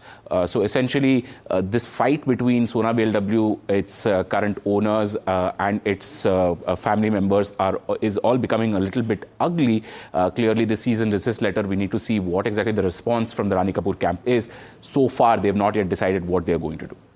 Right, Vishwanath, thank you so much for getting us all the very latest. Now, let's just move on to Tamil Nadu and the big poll pitch from Tamil Nadu's latest political entrant. We're talking about TVK's Vijay, who has invoked TMK founder as he launched an exclusive app for TVK membership ahead of the state elections coming up next year in 2026. Sam Daniel joining us to get us the very latest. Sam, take us through what's really happened at that release as far as the membership ahead. This is this exclusive app. Going digital is the newly formed basically the party, as far as the actor turned politician there, really promoting his party there, but also invoking DMK founder Annadurai as he launched this particular exclusive app.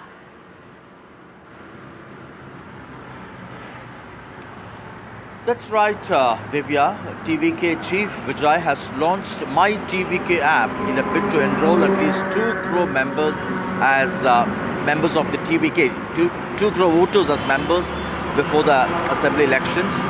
69,000 booth level agents would be now panning out to reach to reach out to public. They also have an option of family membership.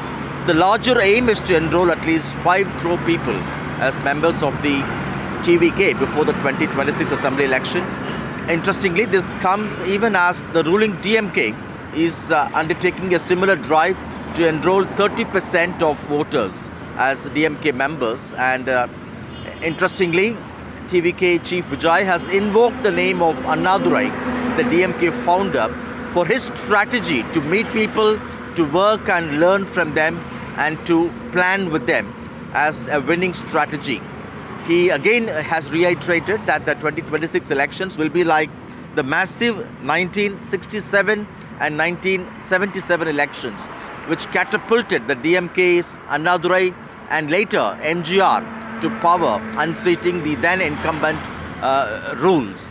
And he says if his party workers can follow this model to meet people traveling from one town to another, one street to another, from one house to another, he feels it could be a winning formula, just like how Annadurai had advised. And the larger picture, so far it appears to be a four-cornered contest, and Vijay, although he has offered a share in power with anyone joining hands with him, and if his party wins elections, so far he has not been able to get any major allies, and he has made it very clear that the DMK would be his political enemy or rival, and the BJP his ideological rival, ruling out any direct or indirect alliance with the BJP, thereby its ally the AIADMK. So far he has not been critical of the AIADMK, triggering speculation that perhaps Vijay is leaving a window open for possible realignment with the AIADMK closer to elections. Divya. Thank you so much, Sam, for getting us all those details. Let's listen in to the actor turned politician. இரண்டு மிகப்பெரிய தேர்தல்கள், நான் சொல்கிறது 1967 and 1977, அது மாதிரி 2026 அமைய போகுது.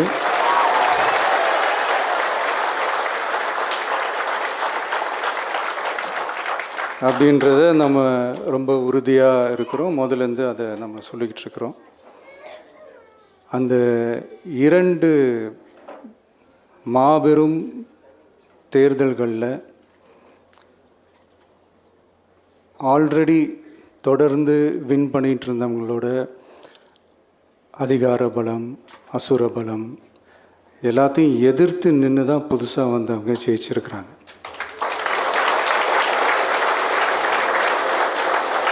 எப்படி ஜெயித்தாங்க அப்படின்னு பார்க்கும்போது அது சிம்பிள் லாஜிக் தான். ஊருக்கு ஊர், வீதிக்கு வீதி, வீட்டுக்கு வீடு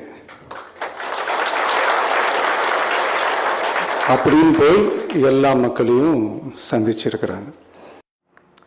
Right, in other news, it's actor and former MP Divya Spandana, who is also known as Ramya, has filed a formal complaint with the Karnataka State Women's Commission and with the Bengaluru Police Commissioner after facing a barrage of online abuse, rape threats and vulgar messages from supporters of actor Darshan.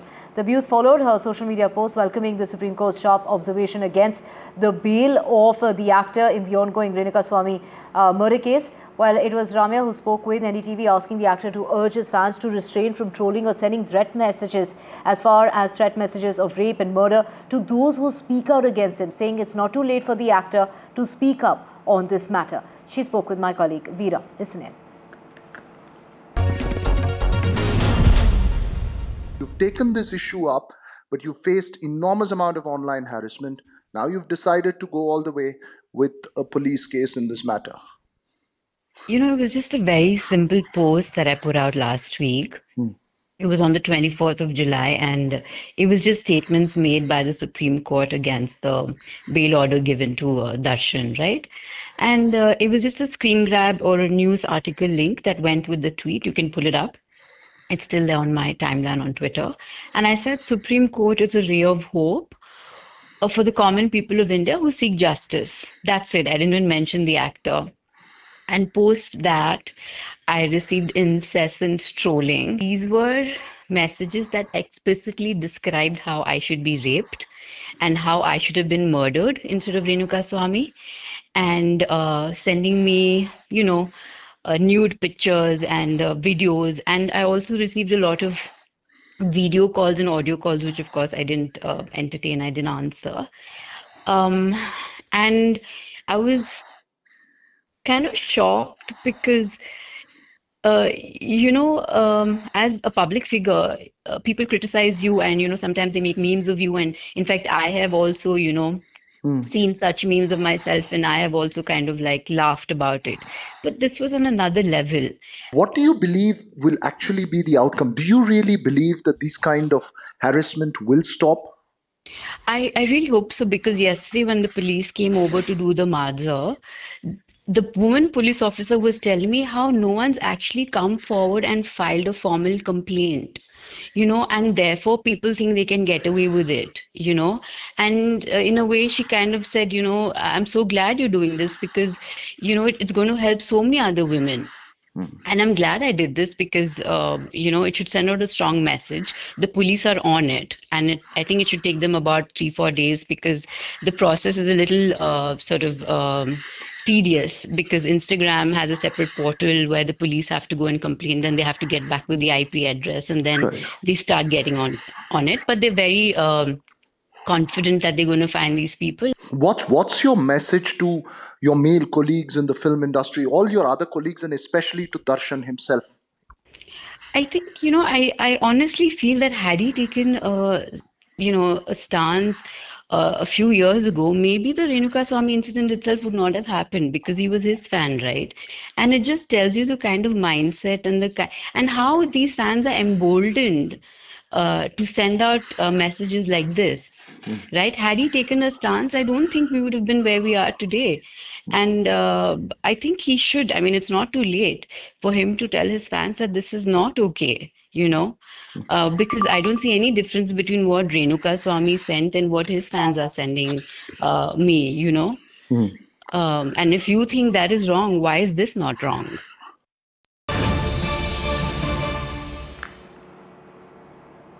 Well, let's just get you more news coming in, and this is in regard to the Justice Verma cash out.